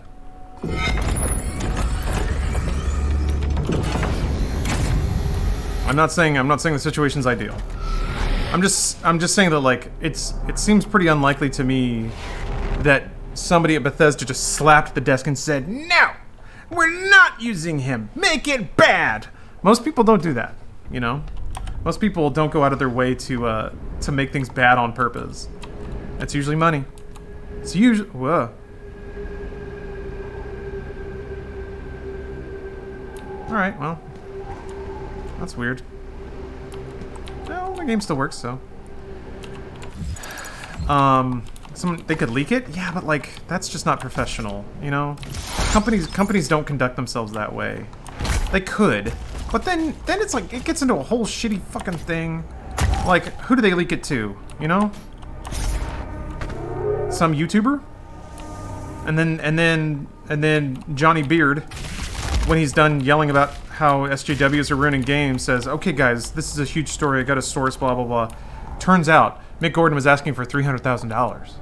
And then, everybody just won't believe him. They'll be like, hey, fuck you for making this up. Show me your source, like, show me proof. Every other, like, overweight white guy strokes his beard and is like, I don't believe it. Mick Gordon's my friend, because he makes good music. So, it's a non-winning, it's a game you can't win. The only thing you can do in that situation, if you're the business, is to just suck it up. Look the other way. Happens a lot. Happens a lot.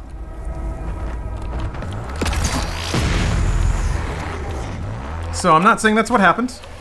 I'm just saying it's a possible version of events. Possible version. And I guess my ultimate takeaway is that because there are very plausible alternate versions of events, maybe try to withhold judgment. I'm not saying believe it. I'm not saying that at all. I'm just saying that, like, often narratives are not as simple as they seem to be, especially when you only really have one person's side. So that's it. Just bear in mind that, like, you only have one person's side. Granted, nobody wants to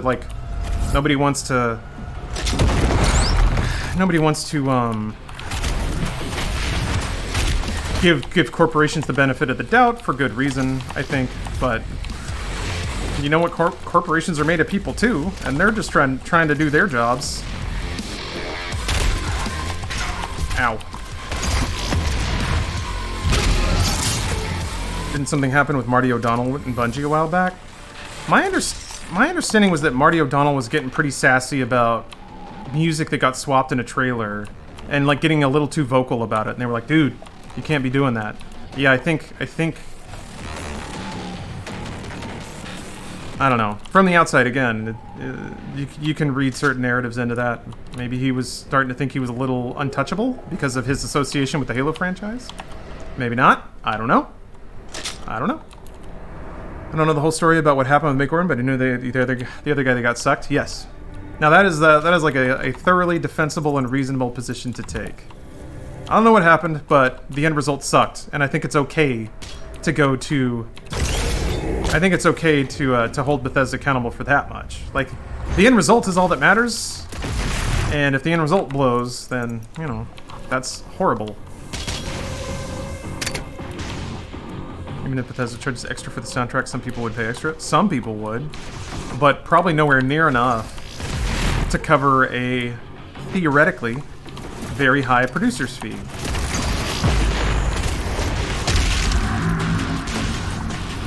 Theoretically. Ow. So yeah, that's the only insight I can offer. It's just a theoretical. I keep saying that because I don't want to sound like I know what I'm talking about, because I do not. Other version of events that can maybe provide just a little headspace where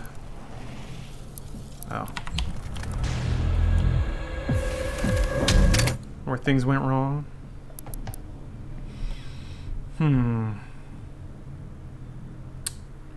Does losing a life count as death?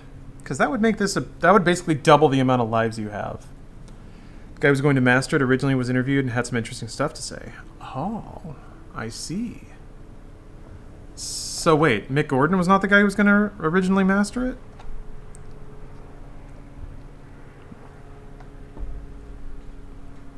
Yeah, I guess kind of I agree. 2016's soundtrack is fantastic. Last of Us ruined by one guy. That's not ruined. The game will still be there. I do agree that, like, it sucks. Really sucks.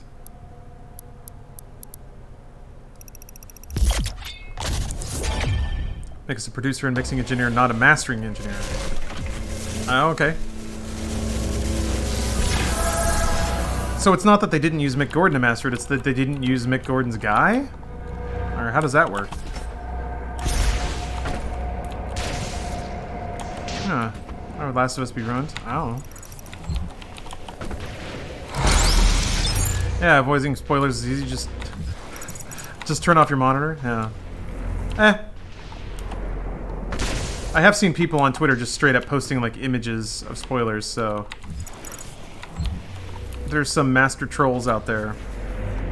Could they sue the guy that leaked Last of Us 2? Absolutely. Absolutely. That is copyright infringement, 100%.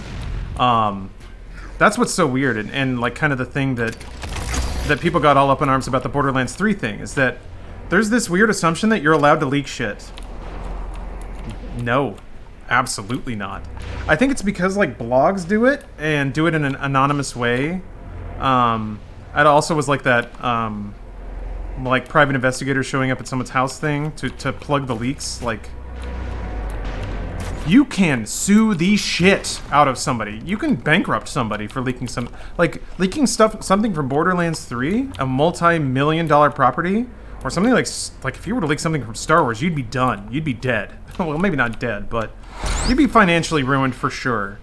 It's weird to me that people came to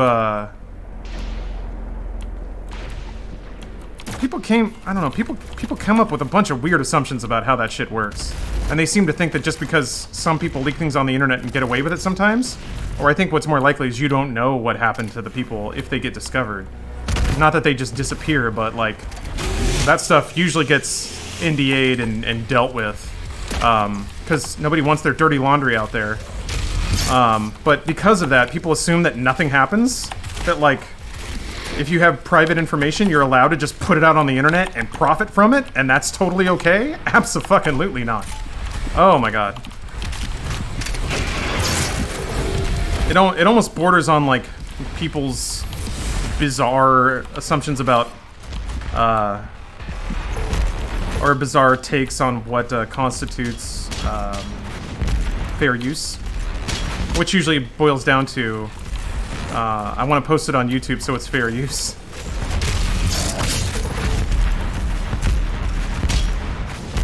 Information wants to be free. Hell yeah. You mean the cyberpunk motto? Poor equals dead here in the greatest country on earth. Yeah, well, might as well be. I'm almost good. I'll come back later. MCMK, come on. You can do better than that. So here's the deal. We got to work together on this. You post some private info. Jack up your rates a little bit. I'll go in on you with it, and then we split the money. How about that? Ah, shit. I didn't.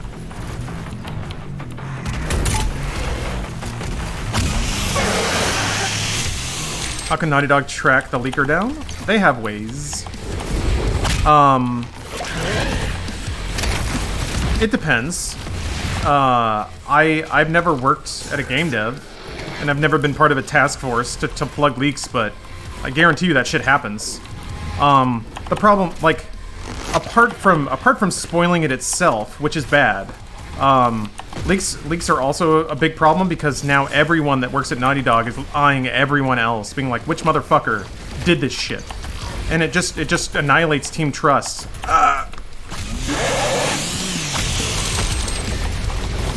Can't dash yet. But yeah, there are ways. You basically just like narrow it down by who would have had access to what they posted in the form that they posted it. A lot of early dev builds will have like build numbers or build versions burned in over the gameplay. I don't know. I haven't looked at the gameplay, so I don't know what's visible on the leaked version, but it may have also been somebody who was fired and stole content. So I don't know that I can speak specifically to the tactics used to try and track those people down, but they do. Do you think free use and copyright need to be altered or redefined? Yeah. That's a really complicated topic, and I'm not a lawyer, so talking to that is a little tough. I really don't think I'm experienced to speak on it. It like the easiest take, which is my take really, is that like as usual, corporations have pushed it way too far into their favor. Namely about like the length of copyright. It's really Disney Corp that seems to just be extending it and extending it and extending it. And like, what's the alternative? You know, what do you do?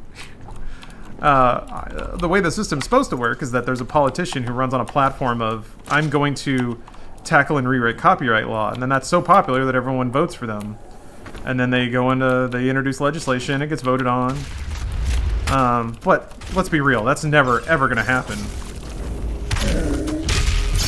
The second that somebody does that, they're just gonna get bombarded by lobby money. Or an opponent that's not about that platform will get so much cash that they'll win the seat instead. Disney tries to seed their own people on the board, the city board of Anaheim, to vote through their shit. That's how the process works. So,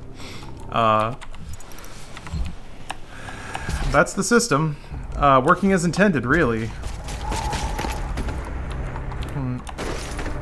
One of the more fun bits about American society is that it's entirely written around people behaving unethically, because people know that it's going to happen. So instead of trying to fight it or make it illegal, you just acknowledge it and create the system around it.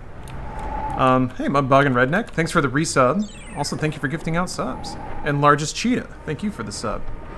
Any politician that would effectively undermine all of their beliefs by dying on that would undermine all their other beliefs by dying on that hill. Yeah. And it's like, that's such a thing that no one really cares about. Everyone is so inundated with entertainment properties right now. And like, copyright law is not really preventing a deluge of derivative content anyway. So I guess the reality is not so bad. You can do pretty much anything you want on YouTube. You just won't get paid for it all. Which seems fair to me, you know? YouTube creators act like their heart's being ripped out when a video gets demonetized or claimed, but what else should happen if you use other people's music? Like, you don't get that. Somebody else made that. It's not yours. I find it interesting how YouTube kind of accidentally, through like basically circumventing Content ID, found a way to reinforce fair use. Disney is as heartless and unethical as they appear. I hate working for them. Wait, hold on a minute. Wait. You call them heartless and unethical, but you work for them? I mean, I can't point fingers. I work for Amazon basically, and I have a host of issues with how they operate their business. But man, and they're a company. You know? I have an inherent bias against Disney. Really? Why is that? I don't know. I feel like, to some degree, like, why does it matter if you watch all the movies, subscribe to Disney Plus? I don't think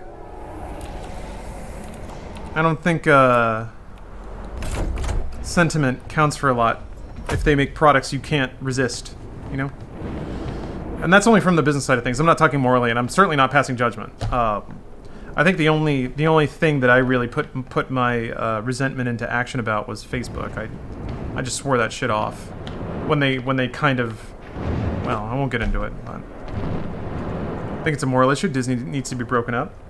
Why are you here? It's worth it just for the skin. Why does it have to have teeth? We all have bills to pay? Yeah.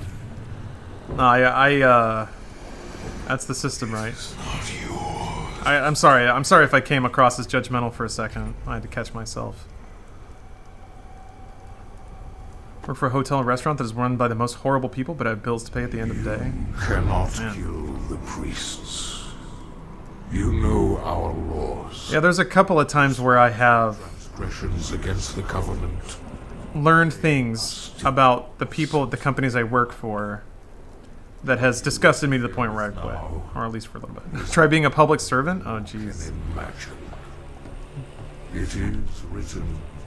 He does look like a Jarl, doesn't he? Time to give penance. They're free MIT lectures about copyright law. Granted, it's 12 years old, so who knows how relevant it is, but maybe it's a good start. Wrath. Oh. You are but one man. I've made it a bit of a project lately to really try and expand the media that I take in. I found myself sort of slipping into a rut where I just kind of like watch stream VODs of people that I've seen before, playing games I've seen before. Really impressed Doom went from no story to a really well put together and good story. Yeah. Voodoo Guy, I agree.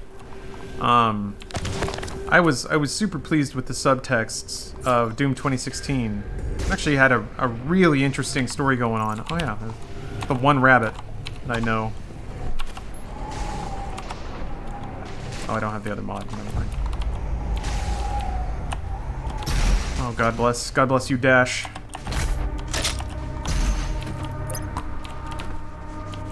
Will not stand idly by. The Slayer burns and holds and slaughters my people. I don't think I'll ever be able to think about episode 1 without hearing Rahul's version of Anakin. God, I loved it so much. Ugh.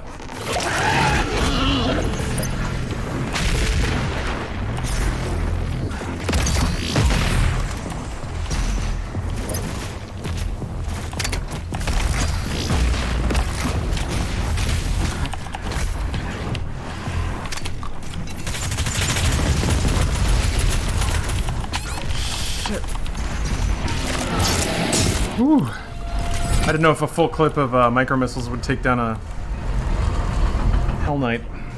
Did you drink along with the stream? I did not. One, I'm trying to drink less, just in general. And two, specifically, that day, the day before, I had eaten something really funky. I ate some like leftover ham that was, I think, a little too old, and it was giving me some gastrointestinal distress. So I figured, you know, booze would probably the last thing I needed to throw into my tummy. Power to your ship. Do you think you will join Bruce, Jacob, and Rahul in Attack of the Clones? Oh, Enable you to utilize the full functions of your command station. as much as I want to, I'm not gonna push I'm not gonna like try and force myself. I don't know. Sometimes I have to catch myself. I'll be like, you know that thing where it's like, this is an interesting thing to throw to you guys. This is an interesting question, because it's a very nuanced situation to be in, I guess. What happens when I'm going to abstract it out as much as possible. What if there's like a social group or a social event that you're not necessarily a part of, but you kind of want to be, you know? Or if like your friends do something and you're like, I don't know. I guess all you can do is just like ask, right? That's all you can do. Just be like, hey, this looks really cool. You don't want to invite yourself to their party. Exactly, Wombat Duck.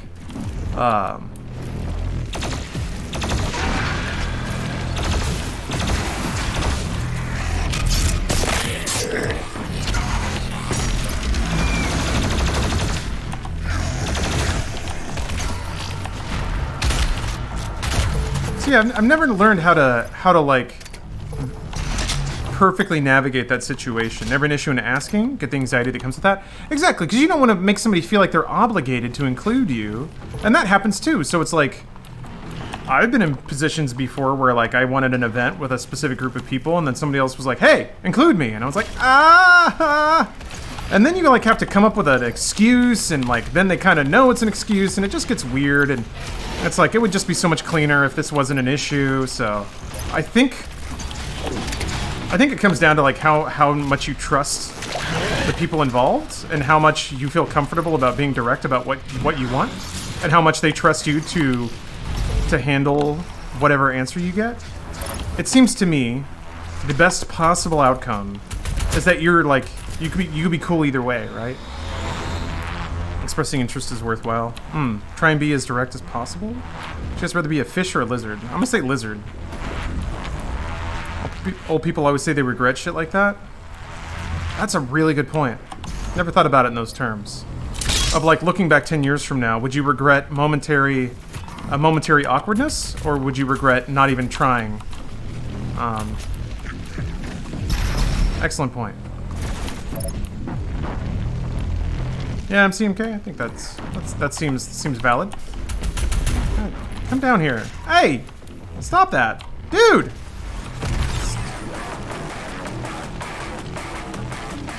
What? I'm just gonna sit up there, huh? Where are you? What? There you are. Gosh. Ugh. How's this guy's there?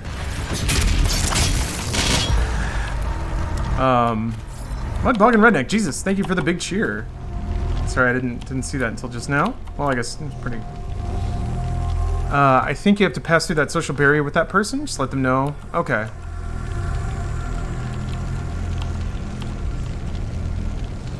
Just give them the option to say no. That's fair. You know. You don't remember the awkwardness, but you will the good times. Worthwhile trade-off, I'd say. Mad Claw, good point. Excellent point. Liquid Shade, thanks for the resub. I want to watch the world burn. Thank you for the resub. I think Twitch is only second to Final Fantasy XIV when it comes to just like super strong name game. They think that you float that out there. Be ready to if they wanted you there. Not for the specific situation, but in any case. I feel like I'm intruding sometimes. I do want to be involved with cool shit. I hear that. I hear that. Oh. Oh. Wait. Is that the Doom 64 logo? Eh. Huh. I don't think I ever went down there before. I've learned that no matter what, the bottom line is it's a yes or no question, and if it's no, just be super direct. Worth a shot. I hear you. Okay. Gonna get myself to bed. Alright, my buggin'. Have a good night. Thanks for dropping in. Thanks for dropping a sack of money on me. Oh, yeah, I don't know, Kirko. That's kind of a... It's more of a host role, and Bruce is too good at that. Too good at that. I think the thing to think about, and it's tough to be objective about it, but to really try and embrace, like, what can I bring? Can I add anything? And I don't know that anything needs to be added, you know? If I'm being honest with myself. Alright, gotta look for the boobers. I like how it has an oily sheen. That's pretty cool. Just don't laugh after you let them down. I had to ditch a friend group because I was never invited to stuff, and even if I floated out there that I wanted to, I never was. Yeah, super. That's always the shitty thing. When you basically are getting gaslighted because people don't trust you to handle direct communication. I've been there a number of times. Although, if I'm being honest, it's because I probably couldn't have handled direct communication, so I can't really blame anyone for it. There's definitely a time when I probably would have, or the times that happened to me on reflection. I don't know. Maybe I'm being too maybe I'm being too generous. Maybe I need to stick up for myself and just say that's just shitty behavior. But I don't know. I've also, because of that, tried to make it a point to communicate directly with people, which can be tough because there's also a dividing line between being diplomatic and conscientious, and being courteous by being honest, but also just being like well, I'm sorry you can't handle the truth kind of shit, right? Because there's certainly people that do that, hide behind the illusion of telling it like it is when really they're just trying to be a dick, you know? After seeing people like Lindsey Jones and Chad James talk about post-kid life and unintentional exclusion from events, you should ask them. You never know. Maybe simply that group of people not asking you to join because they don't think you would like the thing they're doing. Oh, we got 666 viewers? Nice. Mr. Cheeky Beaver, thank you for gifting a sub. So, there's that, but I've always felt like that's a bit of a cop-out. When like, oh, we didn't think you'd want to. And it's like, well, you didn't ask though, did you? You just kind of assumed. Maybe it's another instance of like trying to avoid an awkward conversation. But I've been given that before, and it's never very satisfying to be excluded because people assumed you didn't want to be included in the first place. That to me, maybe that's my or nearby. You can use it to activate the mech and clear a path forward. Stomping over just tons of bodies. Did you start over? Yeah, I died. I died too much. But look at all these lives I got now. Yeah, Sean. So it's important to have honest people in your life. I don't know. Some people, honesty. I've learned that honesty is different things to different people. I've had people that I was honest with then be upset at me that I tried to hurt them when I had to tell them something hurtful, and I didn't like doing it, and I tried to do it in the most delicate way possible. But I've definitely had people be like, you shouldn't have told me that, and it was mean that you did. Like, I would much rather you have been more subtle about it, by just making up an excuse or something. I've had people say, I would have gotten the point if you had done that, but you had to go and be an asshole and like light me on fire. And I'm like, I thought I was helping because I hate it when people. So I feel like it really is just nuance. Like everyone has a different style of communication. Everyone receives communication differently. Everyone. I've learned that everyone assumes motivation in different ways. Because impacted by intent. Yes, or perceptions of intent. Exactly. Number one, Ginger. Exactly. I've had people assume really bad and hurtful intent And I think that's what it is. People associate different intent from different actions. When I'm honest with somebody, it's because I don't want them to wonder, you know? Because I hate that. I hate having to wonder where someone's head's at or how they feel about something. So I try to, because I feel that way, try to be as direct as I can. But other people don't want that, and I've had to learn that. To learn that the thing that I want is not what everybody wants, and that communication and diplomacy is about tailoring a message around the way that somebody will take it best, not necessarily that there's one size that fits all. Okay, that was a lot to get through. Sometimes you just have to accept that a person won't be happy and it's not necessarily your fault. Yeah.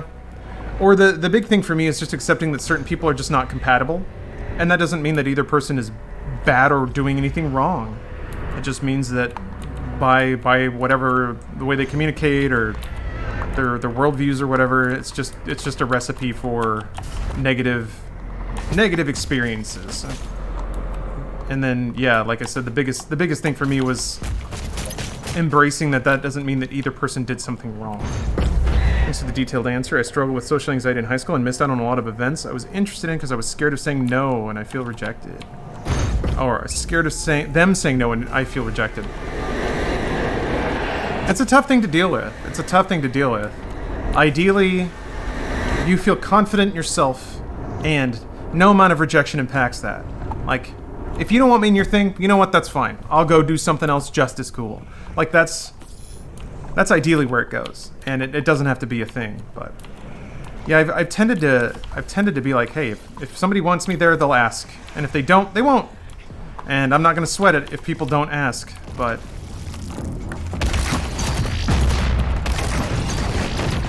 You can really think yourself into some weird places.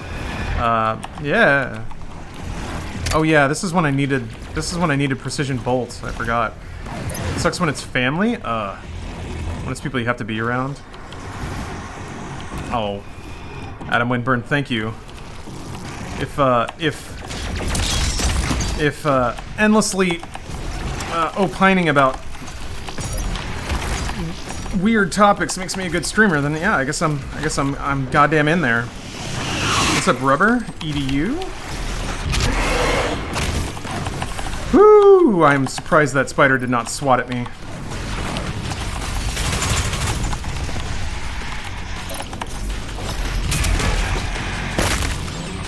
I am Paperclip.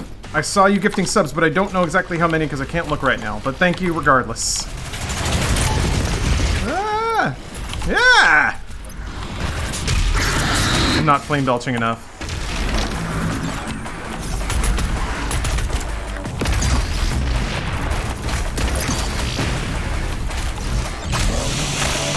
The difficulty you on? This is Nightmare. Nightmare Extra Lives mode. So I have a specific number of lives. When that runs out, I have to start the game over, which I have already done once today. Because I took a bit of a break from this game to play Final Fantasy Remake, so a little rusty coming back.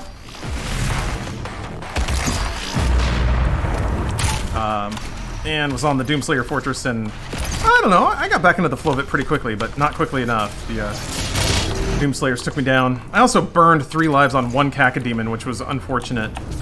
Now that I think about it, if that hadn't happened, I probably would have been in a better spot, but... Or not dead, at least. God damn it. That's always a scary sensation when you're already kind of fighting at peak capacity, and then the music kicks in even more. Like, god damn. Alright, there's gonna be more demons, I guess.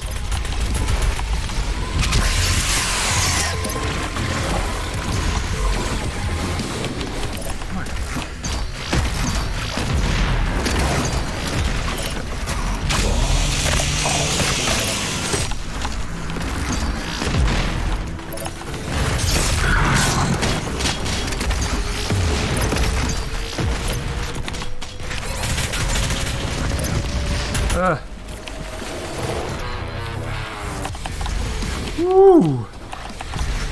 We're not done? Appreciate how honest your streams are when my human interaction is limited lately. Well, that's good. That's good to hear. I think, like, nowadays more than professional level esport gamer plays, which I have in spades clearly.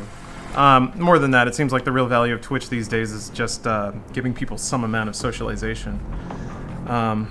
It's always so satisfying to watch. Yeah, man, Doom Eternal is just fun to play, fun to watch. It's one of the few games where like there's no abstraction really. It's like in Uncharted, you know, you run around, you shoot or whatever, and it's all like Uncharted 4 actually got a lot better with the ropes and stuff like that, but it's like it's supposed to be this high flying, rollicking Indiana Jones adventure, but then the combat is kind of like, yeah, I'm gonna sit behind a rock and like shoot a thing. Yeah, okay, it's fun because you're shooting, but it's not exactly the tone of the adventure that you're presenting in the cutscenes. Whereas Doom is like, no, it's straight up, you're just a demon murdering machine all the time. I guess when you're, maybe not when you're staring directly at a demon package, but yeah, deep thoughts in Doom. I mean, this is the point of games, at least for me. Well, maybe not entirely, but playing games where you know, slip into the flow state. Andrew, thank you for the cheer. Also, Sean, thank you for gifting out a sub. Nero, thank you for the cheer. I am Paperclip, thank you for the 5 gift subs. Finally caught up. Thank you, thank you. Oh. Did that game Scorn release already? That sounds familiar. What was Scorn? Was it like kind of a Doom-like game? Sounds like it from the title. Yeah, Demon Junk is pretty smooth. Demons don't reproduce. I think that's pretty verified by Doom Eternal lore.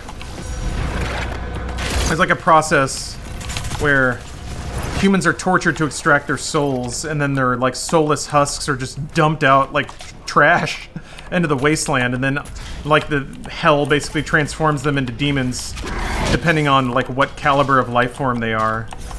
Pretty sick. Shocking, like unsurprisingly metal too. Shout out to Whole Foods for their vegan orange fried chicken. It's so fucking good, honestly, even if you eat meat. I'll have to check it out. Hopefully it's not good just because they loaded up with butter and salt. Actually, who cares? You ever tried speedrunning a game? I have not. I've never played any one single game enough to get to speedrun territory with it. Nor do I think I could really devote myself to one game enough to really love it that much. To play it as much as you need to get good at speedrunning. I like playing many different kinds of games. When I love one game a lot, that's when I'll do something like this, where I like want to accomplish. Ow! I moved into that. I try to accomplish all the like in-game challenges as a way of extending playtime, but a lot of speedrunners seem to get frustrated easily. I mean, wouldn't you? I absolutely would have if I were a speedrunner. Especially depending on the game. If like, I can't imagine executing perfectly in a game for like hours, and then one random thing or one just freak accident derails it all. I mean, I might get close to that in an Ultra Nightmare with this game, given that it's way longer and way harder. NES Remix on DS has me rage quitting hard. That game's tough. I really like the format of that game though, like coming up with atomized challenges around classic games. It's such a cool concept. There was a game adaptation of a Japanese game, or a Japanese game, well, not a game show, but it's a show about games, called Game Center CX, that was really similar to that, and I loved the concept. They basically came up with all these fake NES games, and you had to do these like atomized challenges in them of like, get this score, get to this level. Yeah, the Wario games are, WarioWare is kind of like that. Yeah. Definitely how I felt in Ultra Nightmare. Yeah, mod, yep. What's gonna scare me about Ultra Nightmare in this game is I know for a long time I feel like I'll be able to manage my stress levels pretty well, but once I start thinking that I can actually do it, like, that's when it's gonna get messy. Like once I get near the end of the game or close to the end of the game a couple times, if I die on the last boss, like that's gonna be rough. I'll have to just like shut the game down and take a walk. Because the game is like what, 12 hours long? That's a long time to not die. Nah, Wombat, thank you for the warning. Splort.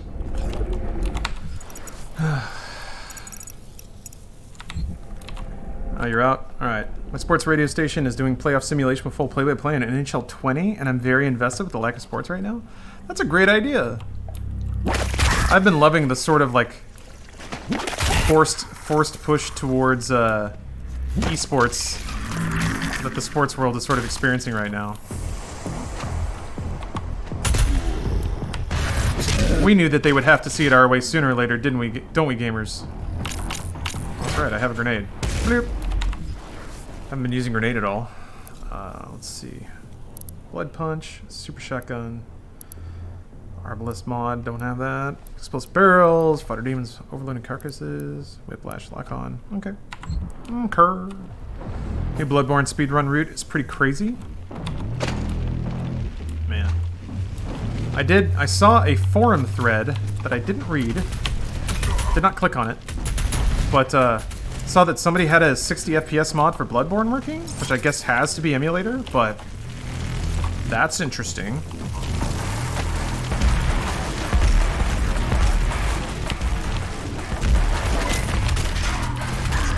I haven't tried to get it in time, damn it.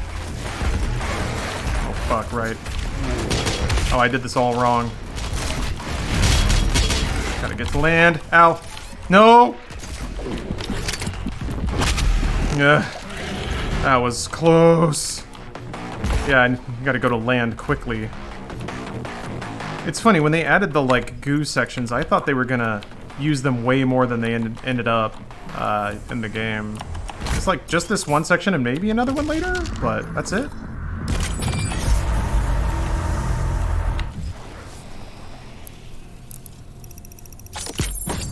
Demon's Souls has one for a while. Played it and it was awesome. Looking for a remake though?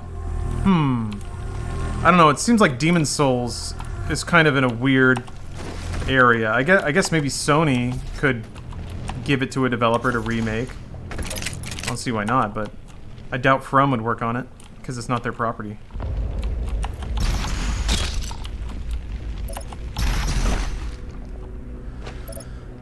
Yeah, the sewers, that's right. I'm looking for the burbs. Weird burbs. Oh, come on. What? Really?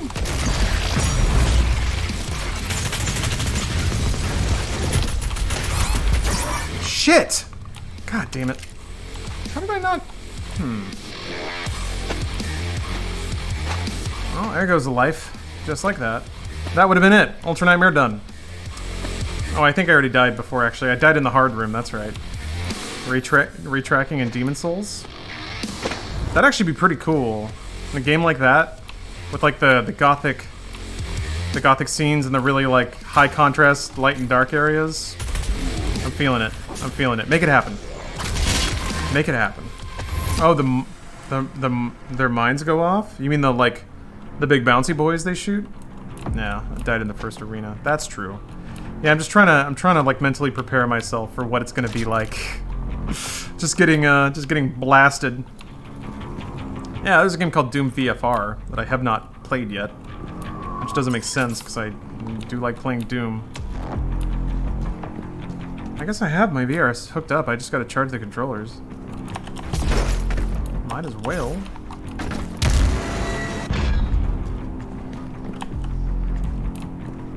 Oh, yeah, where's Elden Ring? I mean, if I know anything about From, they can close titles, they can ship software, so have to assume it's humming right along. I don't guess FromSoft has made any announcement about their working conditions during COVID. Not that they have to. I guess just a lot of other people did, so it's almost expected now.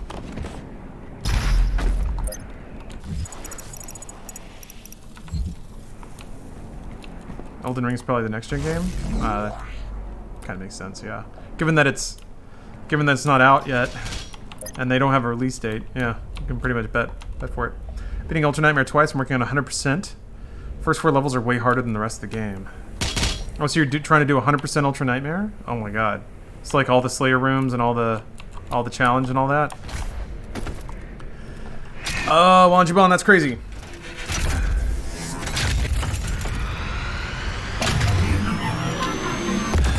But it kind of reminds me of 2016, how the the first third of the game was significantly harder than the rest because you just didn't have all your tools.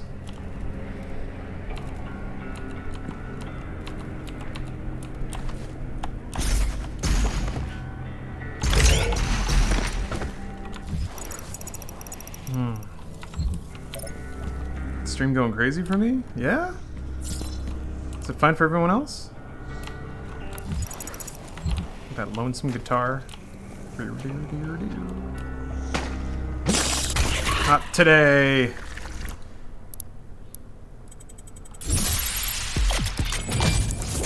So you're only ever gonna get your first, like, meaningful double upgrade at this point.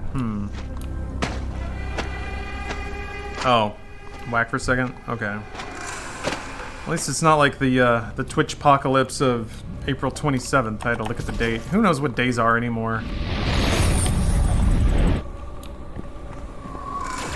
Who even knows? Shit.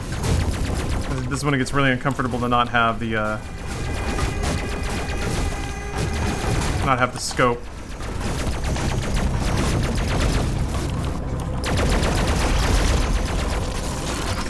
Oh!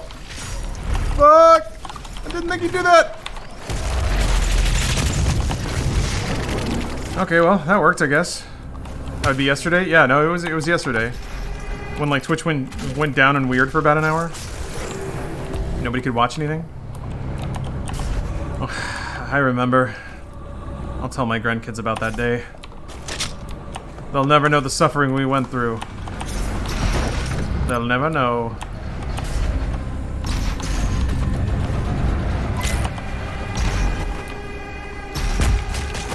Suffering we endured for them, for the world we want to give them. I swear to God, there's got to be a 1-up or something around here. No, nothing. Oh, there's armor. I'll take that. Great Half-Life penis hack. What the hell are you talking about?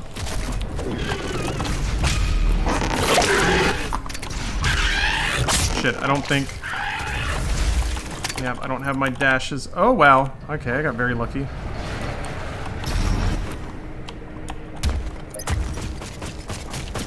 What did I miss since game over? Not much, really. Shooting demons, you know. I mean, there's your demon penis. The eye popping out noise. Yeah, a lot of the sound effects and like the squishes and squelches of killing demons is so good in Eternal, as it ought to be. I mean, that's as much as the soundtrack gets all the acclaim, and justifiably. The sound design for Doom Eternal is so good. It's like, it's not only good, but it's also functional. Which is, oh, this just goes, yeah, that just goes there. Who knew? Who cares? And the eye pop is so cartoony. Yeah. I mean, there's also just like the big cartoonish gulp whenever you pop one into their mouth. The betrayer's life signal is nearby. The big metallic twang when you like pop a gun or a demon part off a demon. Also very handy. Hit confirm stuff.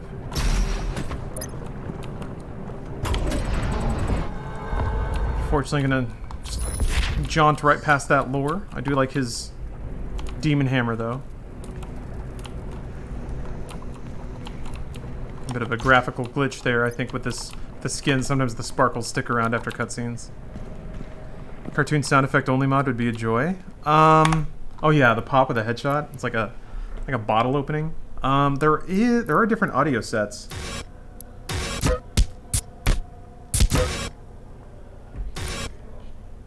I think that's mostly for I think that's for battle mode, but may not be.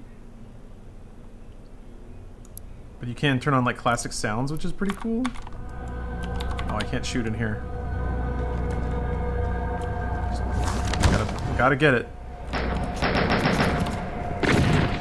So cool. It's such a thing that they didn't have to do, but like, I feel like that's one of those things where people are like, we could do that. We should do that. Let's just do it. I'll try switching it and seeing if it changes anything. Spy Kids 3 game over. Man, this repeatedly blows people's minds, but I have not seen a Spy Kids film, and that's kind of unacceptable, given what meme trash they are. 2016 have that? No. Different audio? Oh, I didn't have my dashes back. Has been identified. I will mark its location on your HUD. Spy Kids 3 is the peak. That just means I gotta watch 2 Spy Kids to get there. So terribly awful. Robert Rodriguez has never made a bad movie. How dare you? How dare you say that about the creator of Sin City? I'm missing nothing living through the 2000s? Yeah. The 2000s were a pretty dark time. I'm not gonna lie. Like, God bless all the kids who had to grow up with that shit. And like the millennial wraparound nostalgia is going to be real funky because we're about due for it. Reboots of goddamn Hannah Montana and Sweet Life of Zack and Cody and That's So Raven and Corey in the House and all this shit.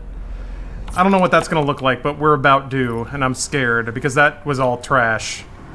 I mean, I guess 80s stuff was trash too. It's not like Ninja Turtles was good ever, but god damn, I just feel like it's gonna be interesting to see like people try and derive some kind of artistic value out of millennial junk. I used to say that about the 90s. Yeah, I guess you're right. Yeah, I'm being overly cynical. Given enough time, anything you can like derive value out of anything, I guess. Fuck! No, I want the health. I want it so bad.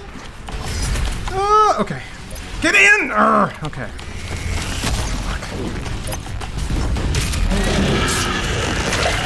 Me in. There we go.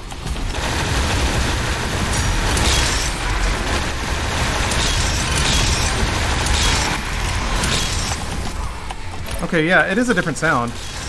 You hear that cling, cling, cling?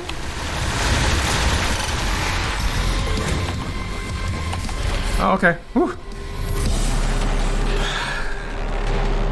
Lizzie McGuire. Yep.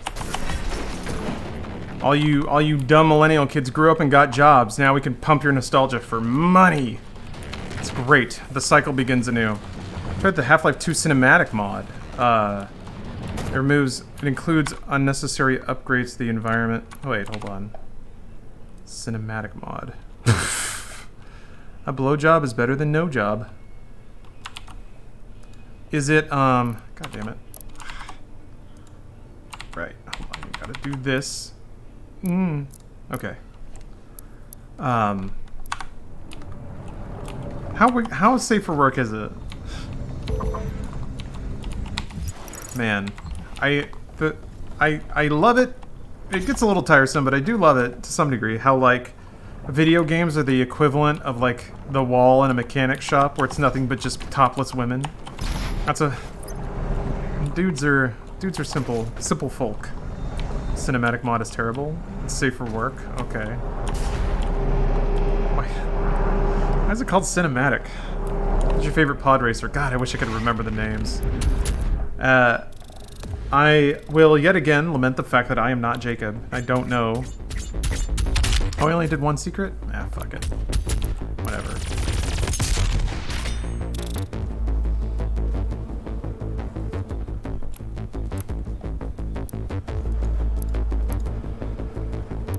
Oh, that's where it is. Okay, that's how to unlock it. Got it. This is really cool, though. I do like the way that they've done like skins and emblems and stuff. Is he like hiding in leaves? Is that him like fading into the shrubs like Homer? Maybe I got too many memes on the brain. And safe for work except for Alex's modeled cervix that was pointless because there was no sex in the mod. Oh, that's the one that had the cervix. I absolutely remember seeing pictures of that. Power constraints. Once power has been restored, you will be able to access the dude who fully modeled Alex's cervix for no reason. That's part of cinematic mod? Or Arnold and the Predator, maybe?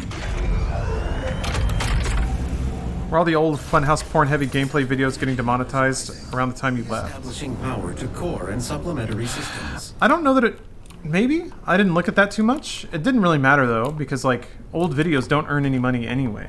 You get all the revenue from a YouTube video in the 3 days after you upload it, and then it may as well not exist. And yeah, some people will go back and watch old videos, but never in the volume you get in the launch window. So The ice arm modification to your equipment launcher has been completed.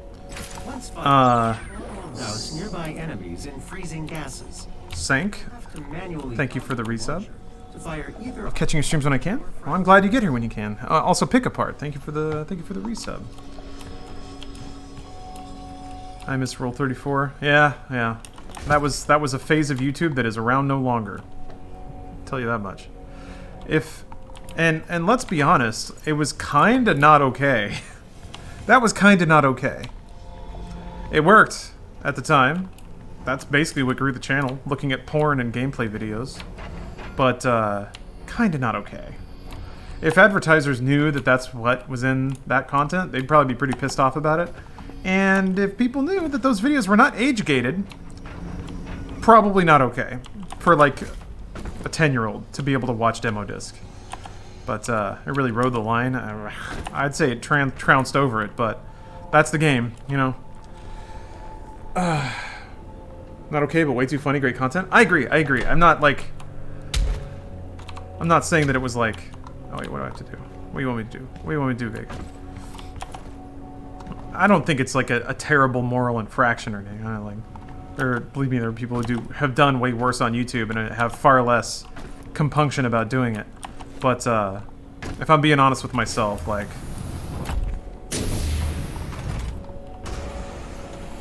Yeah, the VR porn stuff. Jeez. At least the meaty parts were pixelated. Yeah, still. Like, and I don't have as much of an issue about, like, kids singing sexual intimacy as much as violence. And there was a lot of violence on that, too. But America being what America is, somehow that was okay. Has the Rona affected your post-Funhouse plans? A little bit, yeah. There were projects I would have been working on at this point that would have me, like, going to other countries and interviewing people and... producing whole video series and stuff like that, and those have definitely been postponed. So we'll see. It may be a different world by the time this is all over. But whatever. Improvise, adapt, overcome. That's what I'm in the middle of doing. This is kind of part of it. My plan was to always have this just be the... If I have to divide my time between a bunch of different projects, this is what all the rest of the time goes into. Streaming, because I love it so much. Because I get to play games and chat with people. So, now that other projects are not really around, then this is what I do. So it works out. Am I leaving Funhouse? Maybe. Thinking about it. Oh, it's been almost 6 months. That shit is ancient history at this point. How much MB do you have, and how many do you recommend to stream? MB, megabytes. I have a gigabit connection actually. To stream, you actually don't need that much. Twitch can really only ingest like 6 to 8 megabits per second, which nearly every internet connection has. The problem is more the reliability and consistency of your connection. That's actually a pretty small upstream to have. It's more like, can your ISP reliably deliver data packets? You miss Cow Chop. Sorta. I don't know. The playthroughs of Cow Chop that I really like are still there, and I enjoyed them for what they were. But, you know, like Funhouse, like any gaming channel, it was changing the whole time, and, you know, by the end it was kind of different than where it started. So, I would miss it a lot more if Brett weren't out there doing new shit, which I'm very excited to see where that goes. How the fuck do you have a gig connection? Los Angeles, my dude. And I guess I got really lucky. I just happened to be in a neighborhood where they supported it.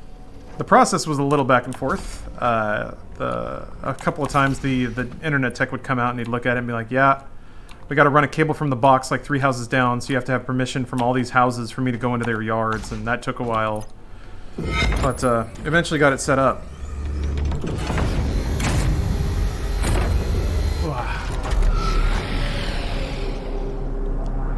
Is the porn content why you left Funhouse? Oh no, not even a little bit. No, I said why. It's that's not a secret. Oh, the highest speed you can get here is 100 megabits. Well, that's enough to stream. Must be cool to have a yard. It is. It absolutely is. I'm not gonna lie, I love it. I love it a lot. 4 demons, a reactor tractor.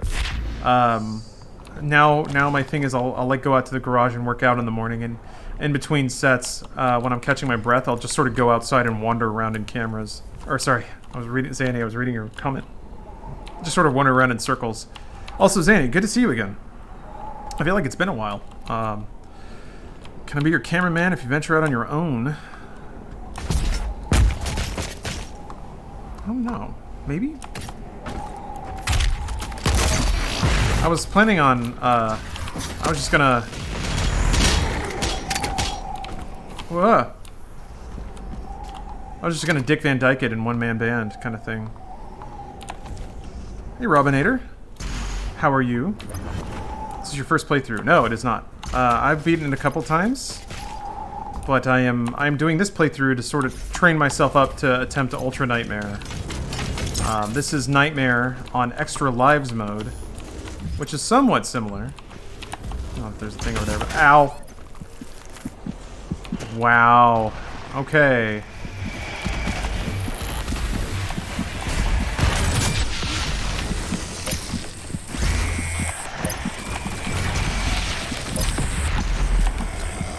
Yeah, there we go. Look at those strats.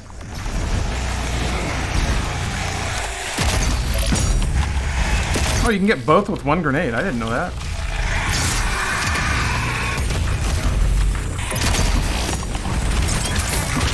Dang it. Did I no, I bought respawning on my other save. What the? That's weird. I'm going weird places. The Hell Priest. Hey, Real Poiper. Fellow home gym guy. Any interest in sharing your home gym setup as a potential YouTube video? Not necessarily, no. That's... For starters, I've never been a huge fan of just like home tours or anything like that. Kinda appreciate some amount of boundaries and separation. Boop. But it's also not that exciting. It's just a power rack, a set of plates, a barbell. Then I have this like combo pull down row machine, which is incredible. Like that's exactly the combo of things I needed. And then I have like a leg extension and curl machine. So I can do pretty much all the workouts that I was doing before. The only thing I can't do that I used to do is leg press, but I've substituted that. Like I used to do single leg press on the leg press machine. Now I just do dumbbell step-ups, which is kind of the same thing. Actually kind of exercises stabilization muscles a little more than leg press would, so I'm telling myself it's a little bit better, but maybe it's not, I don't know. Good enough, though.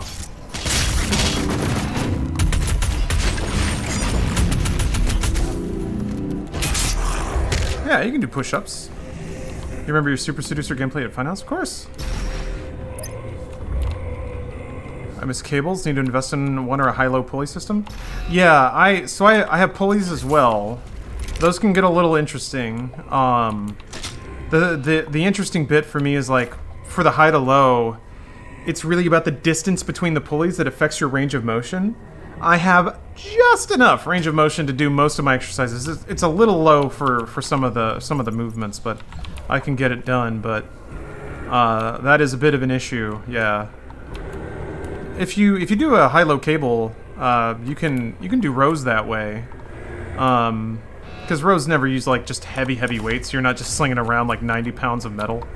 There are some cable exercises I do that have started to get pretty heavy. I do like a one-arm pull-in that's like 50 pounds, and that's like a big 45-pound plate just swinging around on a pendulum. Does Steph spot you or anything? No, I don't really ever need spots. I never really try to do like 1 rep maxes or anything. Is my time. So I'm pretty confident in my ability to finish sets, and I know when I'm out of juice. Like, it's possible that at a certain point I could probably get 1 to 2 more reps out of it, but like it's kind of easy to tell when you've had your last good rep. So then I either drop weight or like write down in my notes. Arrived. All mortally challenged personnel, Can you shut up, Monica? She's my mom and she's watching. Hello, Monica. Congratulations on being a mother. That's something I will probably never experience in my lifetime. So you got one up on me already. You did wrestling? That had to be hard work. Yeah. Yes. That was the most physically demanding thing I think I've ever done. No, I take that back. My black belt tests. I hate saying that because it sounds like bragging every time. That was probably the physically hardest thing I've done, but wrestling was extremely difficult. Not to mention it was part of a production, so like I had to be super mindful of like my demeanor and my behavior and all that stuff. I couldn't just like... I thought that was gonna blow his guns off. I mean, it kind of did.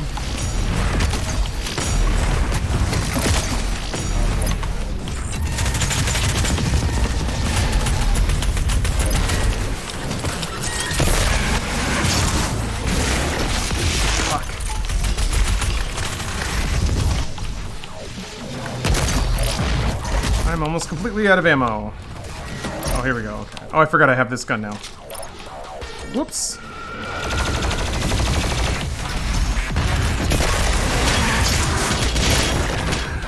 I feel like they did you dirty in the edit of that, Doc? I mean, not really.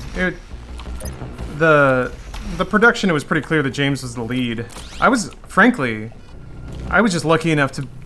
straight up, no joke, lucky enough to be involved. It was just a fun experience, and I asked, I was like, I really want to do that, so they allowed me to be in there. I was a little bummed because there were times when I did cool shit that just didn't make it in, which is a bummer. I remember when we were hanging out with Johnny Mundo, who is the coolest dude, by the way. We went out to his backyard and practiced some shit. And I did some cool stuff, did some flips off the top rope. And I was pretty proud of that, because I had just come off of stunt training, so like, got to immediately use some of my stunt falling about how to like twist and land from a fall. Did like a thing where, and I'm gonna brag about this now because I'm actually pretty proud of it. Stood on the top rope, jumped like head first, and then flipped over and landed on my back. And the top rope is like, it's like 6 feet off the mat, so that's a pretty intimidating thing to do. I'm gonna brag about that. Also had a really good spot that I ran with one of the training partners in the gym. Like, felt really good. I mean, maybe it looked worse than I thought, but yeah, I just don't think they had cameras rolling for either of those things because it was very much more about James. Justifiably, I think that was the right call. Nobody was showing up to see me do anything. So you know, I get it. I'm not bitter about that. There were a couple of things that I kind of wanted to see, just because I wanted to see if I looked as cool as I thought I did. I guess I can assume that I didn't, since I wasn't, since it didn't make it in. It's not the most stable platform to jump off of. No, that's why you do it at the turnbuckle, because that's where it's joined. It's not as bendy as in the middle, but yeah. It's when you're standing on the top rope, looking down, you do have to kind of fight back the fear that you're just gonna plow into your, just spike like a lawn dart into the ring and snap your neck.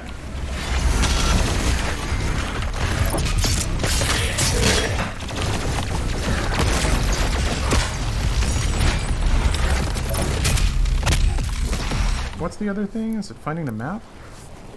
Challenges. Oh, it's Sentinel Crystal. Okay, that's later in the level, I'm pretty sure. In terms of replayability, how's Doom Eternal in comparison to the first Doom? I think it's way more replayable. It's also just a much longer game.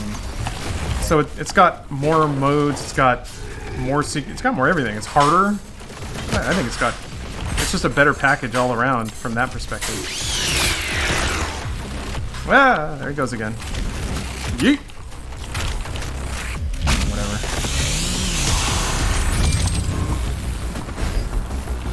How soft is the ring floor? Not at all.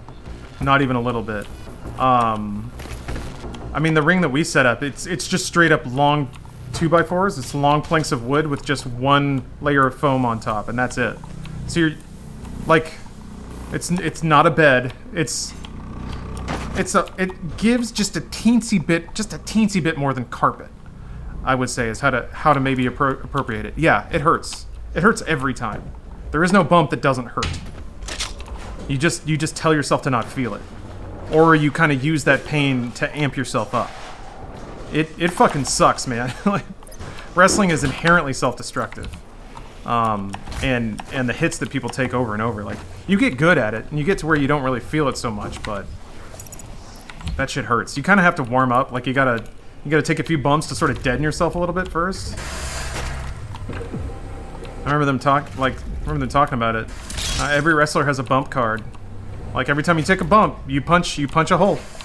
And when your card is punched, that's it. You're done. That's one of the weird things about both, like, stunt work, wrestling, physicality in general, that nobody talks about. The human body doesn't regenerate. I mean, it does, but not completely. And some things break and don't come back.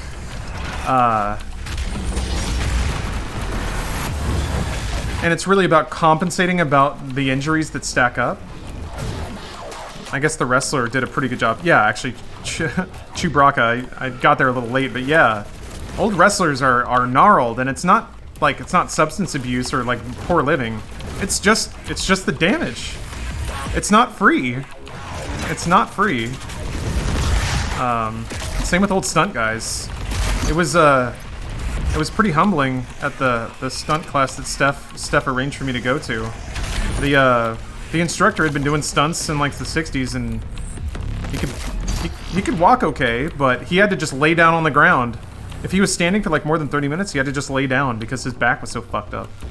And he was a great stuntman.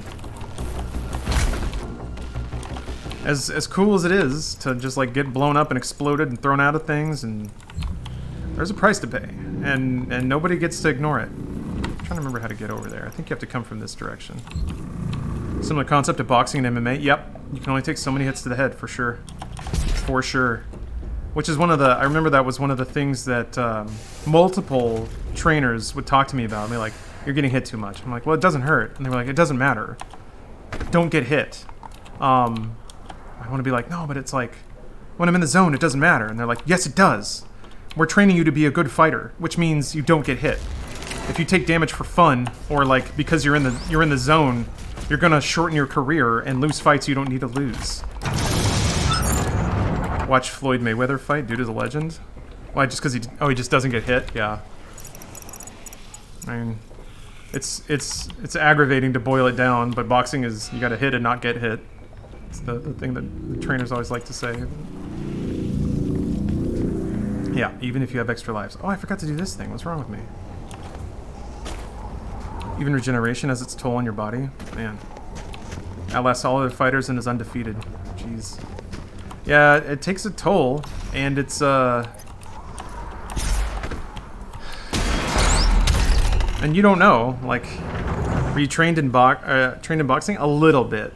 I did a fair amount of boxing, just as an accessory to mixed. So, I did mixed for, I want to say, 3 years. And the class we had was amazing, and we actually had a great instructor too. But the way that he would teach is he would basically break down mixed martial arts into all its constituent components. So we do boxing for a couple of weeks, we do stand-up grappling and takedowns for a couple of weeks, we do groundwork for a couple of weeks, we do submissions for a couple of weeks, and then we'd mix like parts of them. So we do stand-up with grappling, and then we do stand-up grappling and takedown.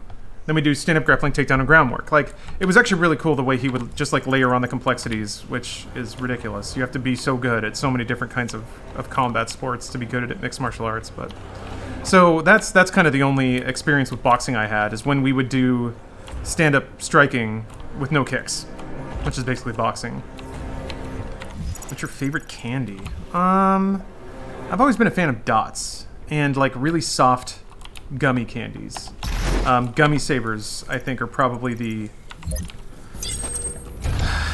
like most branded candy that have the sort of flavor profile that, or the texture profile that I go for. Not lifesavers. No, those are the hard candies. Gummy savers. How long in which gym? Oh, there's just a gym in LA that I went to. I mean, obviously LA, but and I did it for about 3 years. I got okay. I would say at the end of it, I got about to the point where I could probably do a couple of rounds of full mixed martial arts and not just instantly get fucked. But it helps too that I had a background in jiu-jitsu, so I was used to grappling and used to groundwork, and I did a lot of like contact sparring when I did kung fu. So I did kind of already. I had an element of all the constituent parts. I actually went with Matt Peak, and I think I remember those days fondly, because Peak is a solid grappler. It's kind of our trade-offs. Is like I could get him in striking, and he would rinse me in grappling. So it was actually great because he was a really good kind of barometer. It was basically the longer that I could roll with him without getting submitted or choked out or something, the better. It got to the point where I could actually recover and gain ground sometimes, like get into better position on him. But I don't think I ever like beat him in grappling ever. He has peak grappling power, exactly. Yeah, we used to go to the same gym. He was a great sparring partner. Oh god, oh that's right. You don't get a double jump after that one for some reason. I gotta keep remembering that. Yeah, Bear Breaker, he could do that, but no, Peak was always like probably the best sparring partner I've ever had. Just like would always dedicate himself to the technique fully, super respectful, super constructive. Never like, you can probably assume, but just never like let machismo get in. Never let machismo get in the way of okay, I gotta jump that time. Sometimes that's tough, is when it's obvious that dude's ego is getting in the way, and then they start to get emotional. Something you kind of have to watch out for. Dudes get a little too heated, or they start throwing a little harder than they need to. And that happens sometimes if you're just like you're in it and you're really amped, and sometimes you just kind of get a little too fiery. Most of the time, it's like you just back off a little bit and be like, "Hey, all right, little much," and then you get back into it. But some people like they get fire and they throw a little harder than they need to because I don't know, they got something to prove, or they're fighting their dad. That happens a lot. I got very used to sparring with people with absentee fathers, and fuck man, they have a lot of anger, and at least they're getting it out there, right? That's kind of how I always thought so. Ugh. Oh fuck me. Wait, what is it true that grappling is one of the deepest bonding experiences between men? I get what he's saying. I think any sort of like, I think any mutual physical activity probably. I think you could say the same thing about dance or man, people getting heated all over the place. Like dance, wrestling, I think. I would say so wrestling probably even more so, because there's one thing about like competing with somebody, but wrestling's fascinating in that it's physical. It's very much like, you know, you're using someone's body to perform something. A lot of wrestling is your partner or your wrestling opponent posting up so that you can use their body as a way to maneuver yourself. Because a lot of wrestling throws are really somebody throwing themselves, but using somebody else to flip around or to posture or to position their body in a way so that they don't land and get injured. And it's the job of your partner to be a good partner for you and to like physically communicate those things to you. So I feel like the cooperative nature of wrestling is even more kind of a bonding thing. Oh, if somebody hits you hard and you hit them back for real, it's called a receipt. Yeah, that's a whole thing. And the thing I talked about earlier, where and this is something that still kind of haunts me, where I was like, man, I was bummed they didn't put that in. Where I actually had a really good spot with one of the training partners. Apparently, I accidentally stiffed him. They wanted me to do a drop kick, and I'm like, I've never done a drop kick, and they're like, just try it. And that's when you jump in the air, extend both your feet out, tap somebody on the chest, flip around, and then land on your stomach. Very hard to do. Also super intimidating if you've never done it before. They wanted me to do it with a live person. I was like, okay, I'll try. And then I did it. And I somehow jumped, did the kick, landed. We finished the spot, and then like the dude left. And one of the guys came up and was like, hey, do you know what stiffing is? And I'm like, no. And he's like, well, you stiffed him. And I was like, what is... Apparently stiffing is when you like actually hit somebody. I'm like, I felt really bad about that, but I didn't know what I could do. So...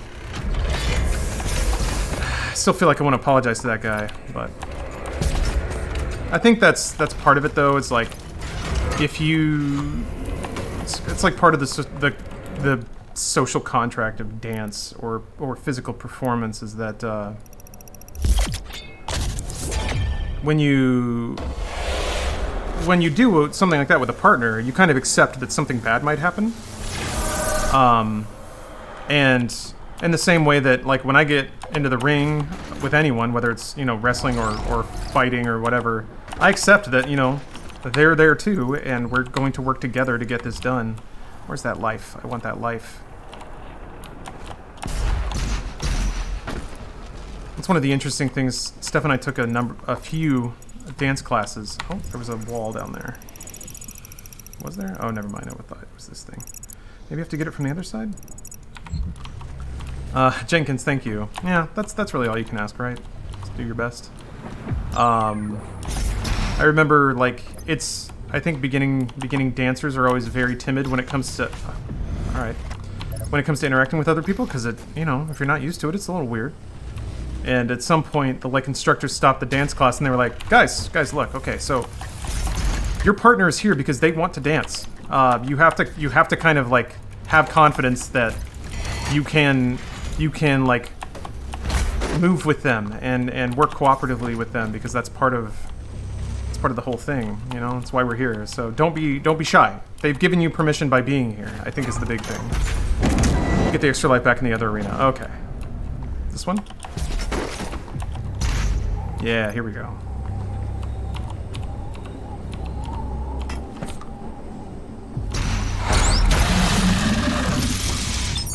Look at all these lives I've got.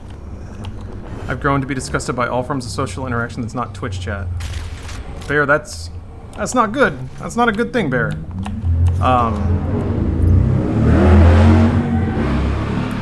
Damn. Yeah, that was intense, huh? I would recommend trying to push back on that a little bit. Because, usually, I can't speak to your circumstances, obviously, but in my limited experience, I feel like a lot of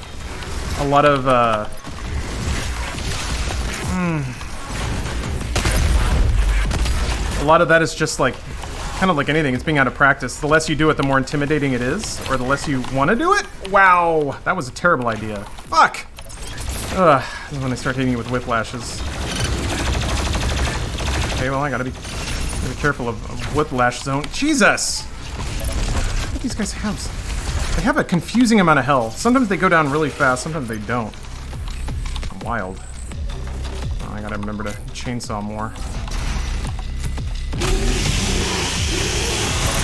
Even if you're introverted, it'll get to you at some point. I'm pretty introverted too, but I do recognize the value in sort of consistently pushing myself. It's like stretching a muscle. But, you know, I don't want to... You may have severe social anxiety, and I would never want to just be dismissive of something like that. It's about what you want, I think. I know it's not healthy, but I mean, if you're happy...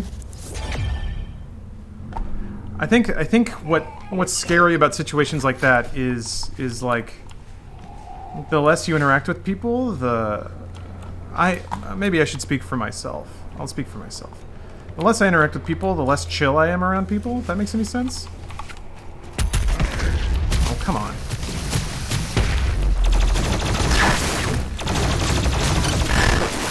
more like uptight and nervous I am, and the more that tends to like convert into me sort of like lashing out or doing dumb things. But the more I'm around people, the chiller I get. It's kind of weird. So, hold on a second. Let me check something.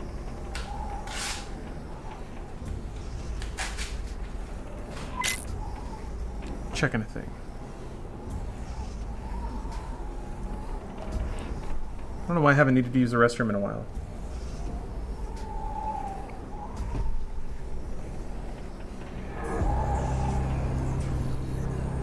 People can sense that bin in sight for week's energy.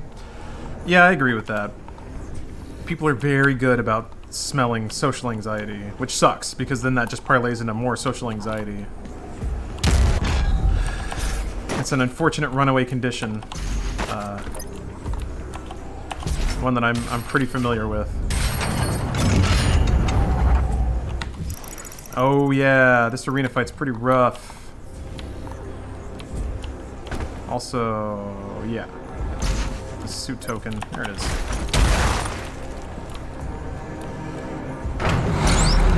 Watching anime gives me social anxiety symptoms I don't normally have. It makes me forget how normal people interact and react. Sad bass player, I think I've noticed that in other people, so I don't think you're alone in that.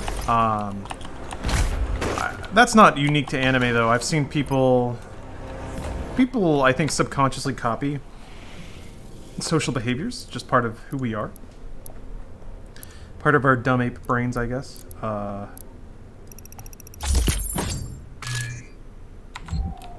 shoot, I should have saved for the other one. The beast draws near to me, my brothers and sisters, but he is weak. Your hate must match his will. Only then will you be truly saved.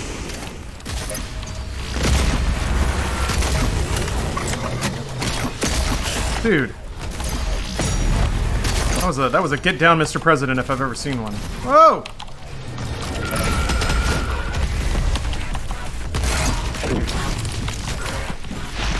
Shit. Oh, I didn't want that at all. Shit! Swallow the thing! Or don't. I think since I froze him, he like got bugged or something.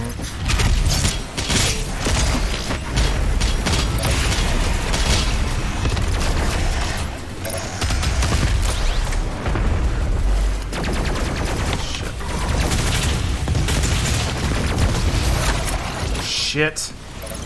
Okay, there we go. I don't know if this is what I saw in chat, but if it is, I agree with it. That if we all just act like anime, then it'll become normal, and then there won't be any problem. Shit. God.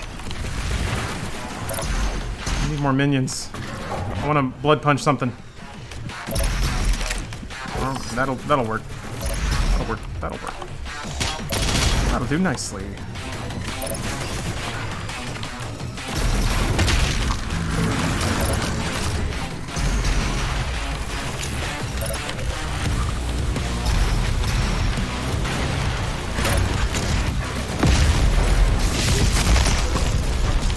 Oh God! Urgh. Oh shit, man! I forget how fast they can be. The whiplashes are like, they're really chill until they get in like range, and then they close on you so quick. It can be really deceptive.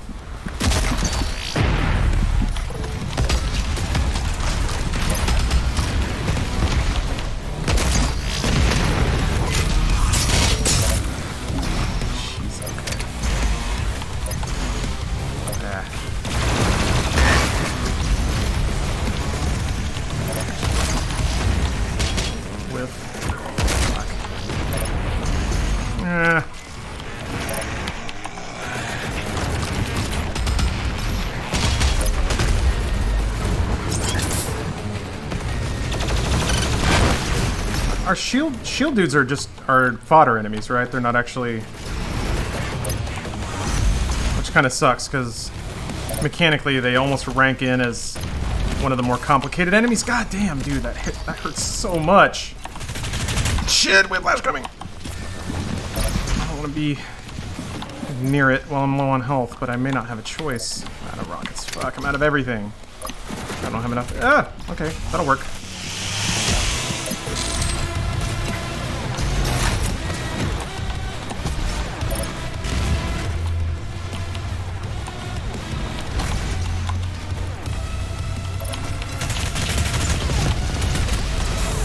Alright. Why does that keep happening? Oh. Dude! Couldn't even see it.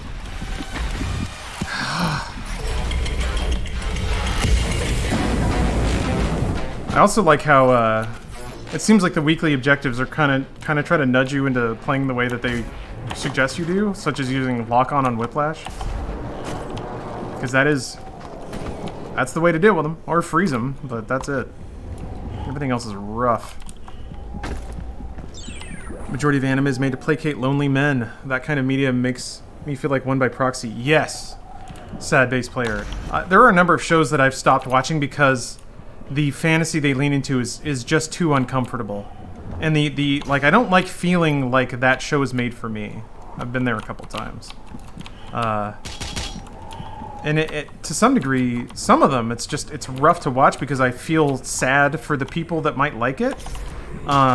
Which I hope doesn't read too cruel, because I like the schlockiness of a lot of anime, but like, there was one show I was watching where it was about a dude who like had no marketable skills, had no job, had just flunked his college exam. Like that was like the setup. And I'm like, aw man, they made this show to appeal directly to people who were just kind of washing out of life and to give them something to like empathize with.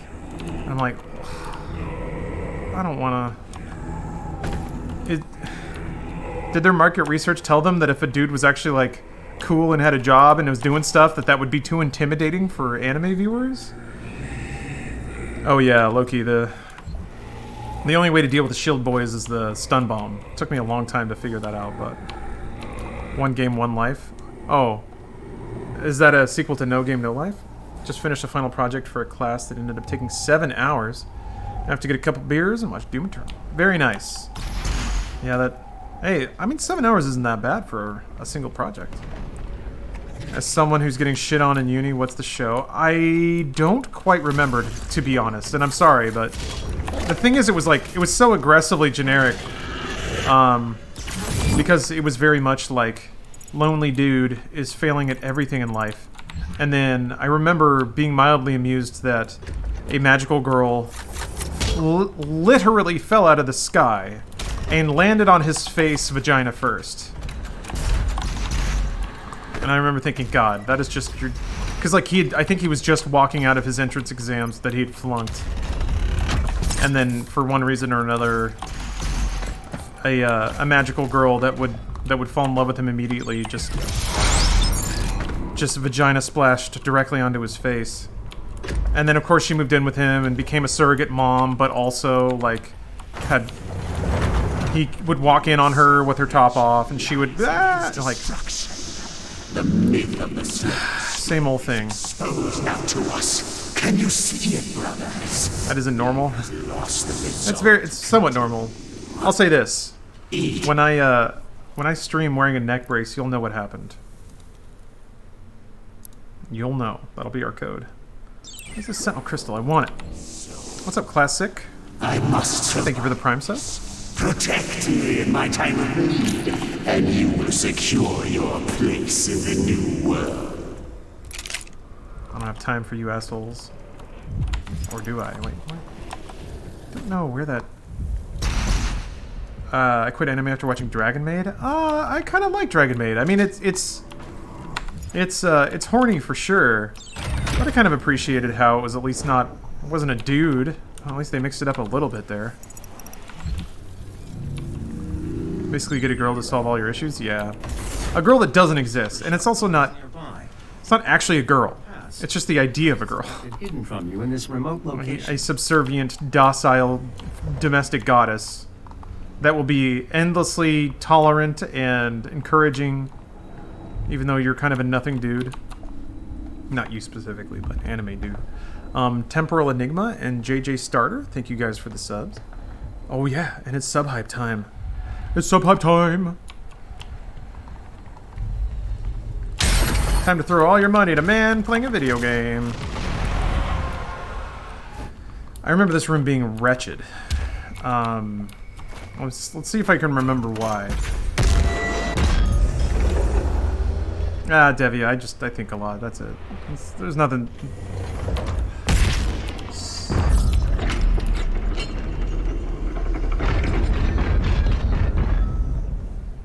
How does Vega come back in this? He never left. Doomslayer backed him up on a chip, put him in his Praetor suit in 2016, and presumably he was with the Doomslayer the whole time. Yeah. He's basically Cortana riding around in your head. Wish I wasn't a loser. Well, Linky, I can't comment on whether you are a loser or not, because I don't know you. But, I'll say this. Oh, shoot. Nope, I wasn't supposed to do that. The Slayer is inside the facility. Please proceed with aggression.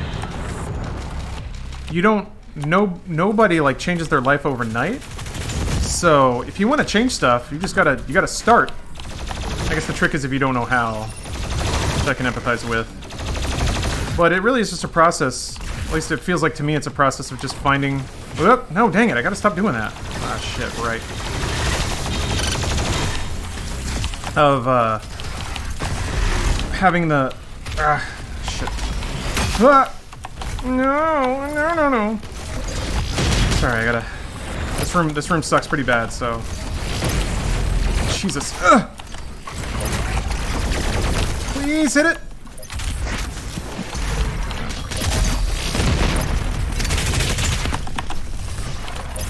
Ugh.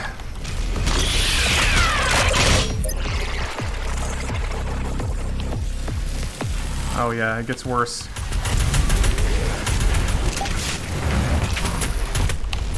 Fuck!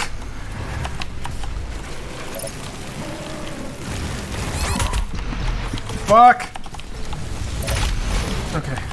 I'm really hoping I can beat this room without losing a life, because this is one where I've died consistently before, so hopefully I can demonstrate what little learning I have. Ooh, that might be it. I'll say this. I'll believe in... Yes, nice. I believe in anyone's capacity for change, provided it's a long process. Fellow Richard Grannon, find him very helpful. Is that just like... I hate to say something so trivial as motivational speaker, but it sounds like that may be what it is.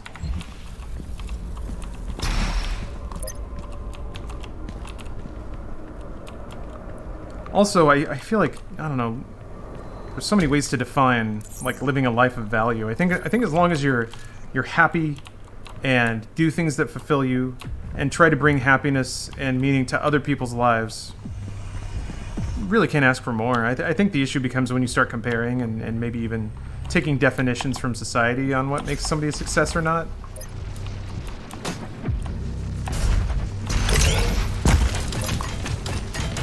Also, I'm gonna say this: you've been nothing but pleasant in chat, and there are people who don't pass that bar of decency. So you got something on them. Maybe you can give yourself credit for that much. Okay, I think I went for this armor. Yeah. Just don't betray yourself or your values. Yeah, I guess just Linky. Yeah. I mean, granted, we haven't interacted too much, but I remember you chatting with you a little bit.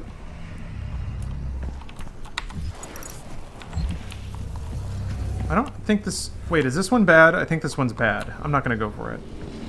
Finally got around to beating Bloodborne earlier today. Didn't know you got thrown into New Game Plus directly, so rip New Game DLC. Oh, really? Oh, shoot, I didn't know that either. Wait, can you go to the DLC after starting a new game, or are you just kind of trapped? My favorite motivational mantra is I'm gonna make it through this year if it kills me. Yeah, I think a lot of people are kind of in that mode right now. I'm proud to have never used any Twitch lingo. You've never dropped a hot pog? No, that's fine. I'm gonna be honest. As fun and kind of dumb as I think a lot of Twitch verbiage can be, I think out of all of the internet subcultures, Twitch lingo could stand a get a little more depth. Brandon Alvey, thank you for gifting out 4 subs. Also, Milk Carton Rejects, thank you for the giant cheer. Damn, dude. Also, Waffle, thank you for the cheer. Thou shalt pog, villain. Pog, damn you, pog! Gutted the DLC before finishing the Bloodborne main story. I had no idea. Well, that's actually a pretty good... pretty good heads up.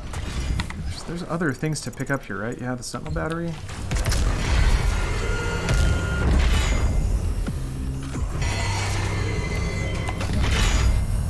Surprising to hear that? Why? Well, maybe it's surprising because you're feeling down on yourself, but this maybe this won't read as inspirational as it should be, or that it could be, but you should probably give yourself a little more credit considering how low the bar can be sometimes. That's something that I've had to learn is like people will say like, hey, thank you for that. And I'm like, what do you mean thank you? That's just not being an asshole. And they're basically like, yeah, thank you for not being an asshole. I was like, oh, okay. Oh yeah, no, the emote game of Twitch I love a lot. It's mostly just when it converts into spoken that it kind of loses its bite. Just thinking of setting up a death counter for the bosses. Yeah, I'm gonna start an official death counter once I start attempting Ultra Nightmare for sure, because I kind of missed the boat on 2016. I really don't know how many it took, but hey, J0, thank you for gifting out more subs. We're doing that all over the place last stream, so thank you. Total death counter would be interesting. Yeah, I don't know. It feels maybe it would be appropriate on extra lives mode. Huh? It's actually pretty easy to be a good person who is nice. Sometimes I think it can get a little. I think it can get a little tricky sometimes. I think when you run into situations where what you want directly contradicts what somebody else wants, and it's not a moral dilemma, then it can get weird. Because then if you self-sacrifice too much, then you'll freak out and like lash out. And I think it's about like kind of waving between the boundaries. I think if you're too nice, it's bad. Exactly. People can go a little too hard on the martyr complex because they want to be good people so badly that they end up destroying themselves and then accidentally cause harm to people in their lives because they're a wreck. You know. I gotta use the restroom though, so I'll be back. See you guys in just a second.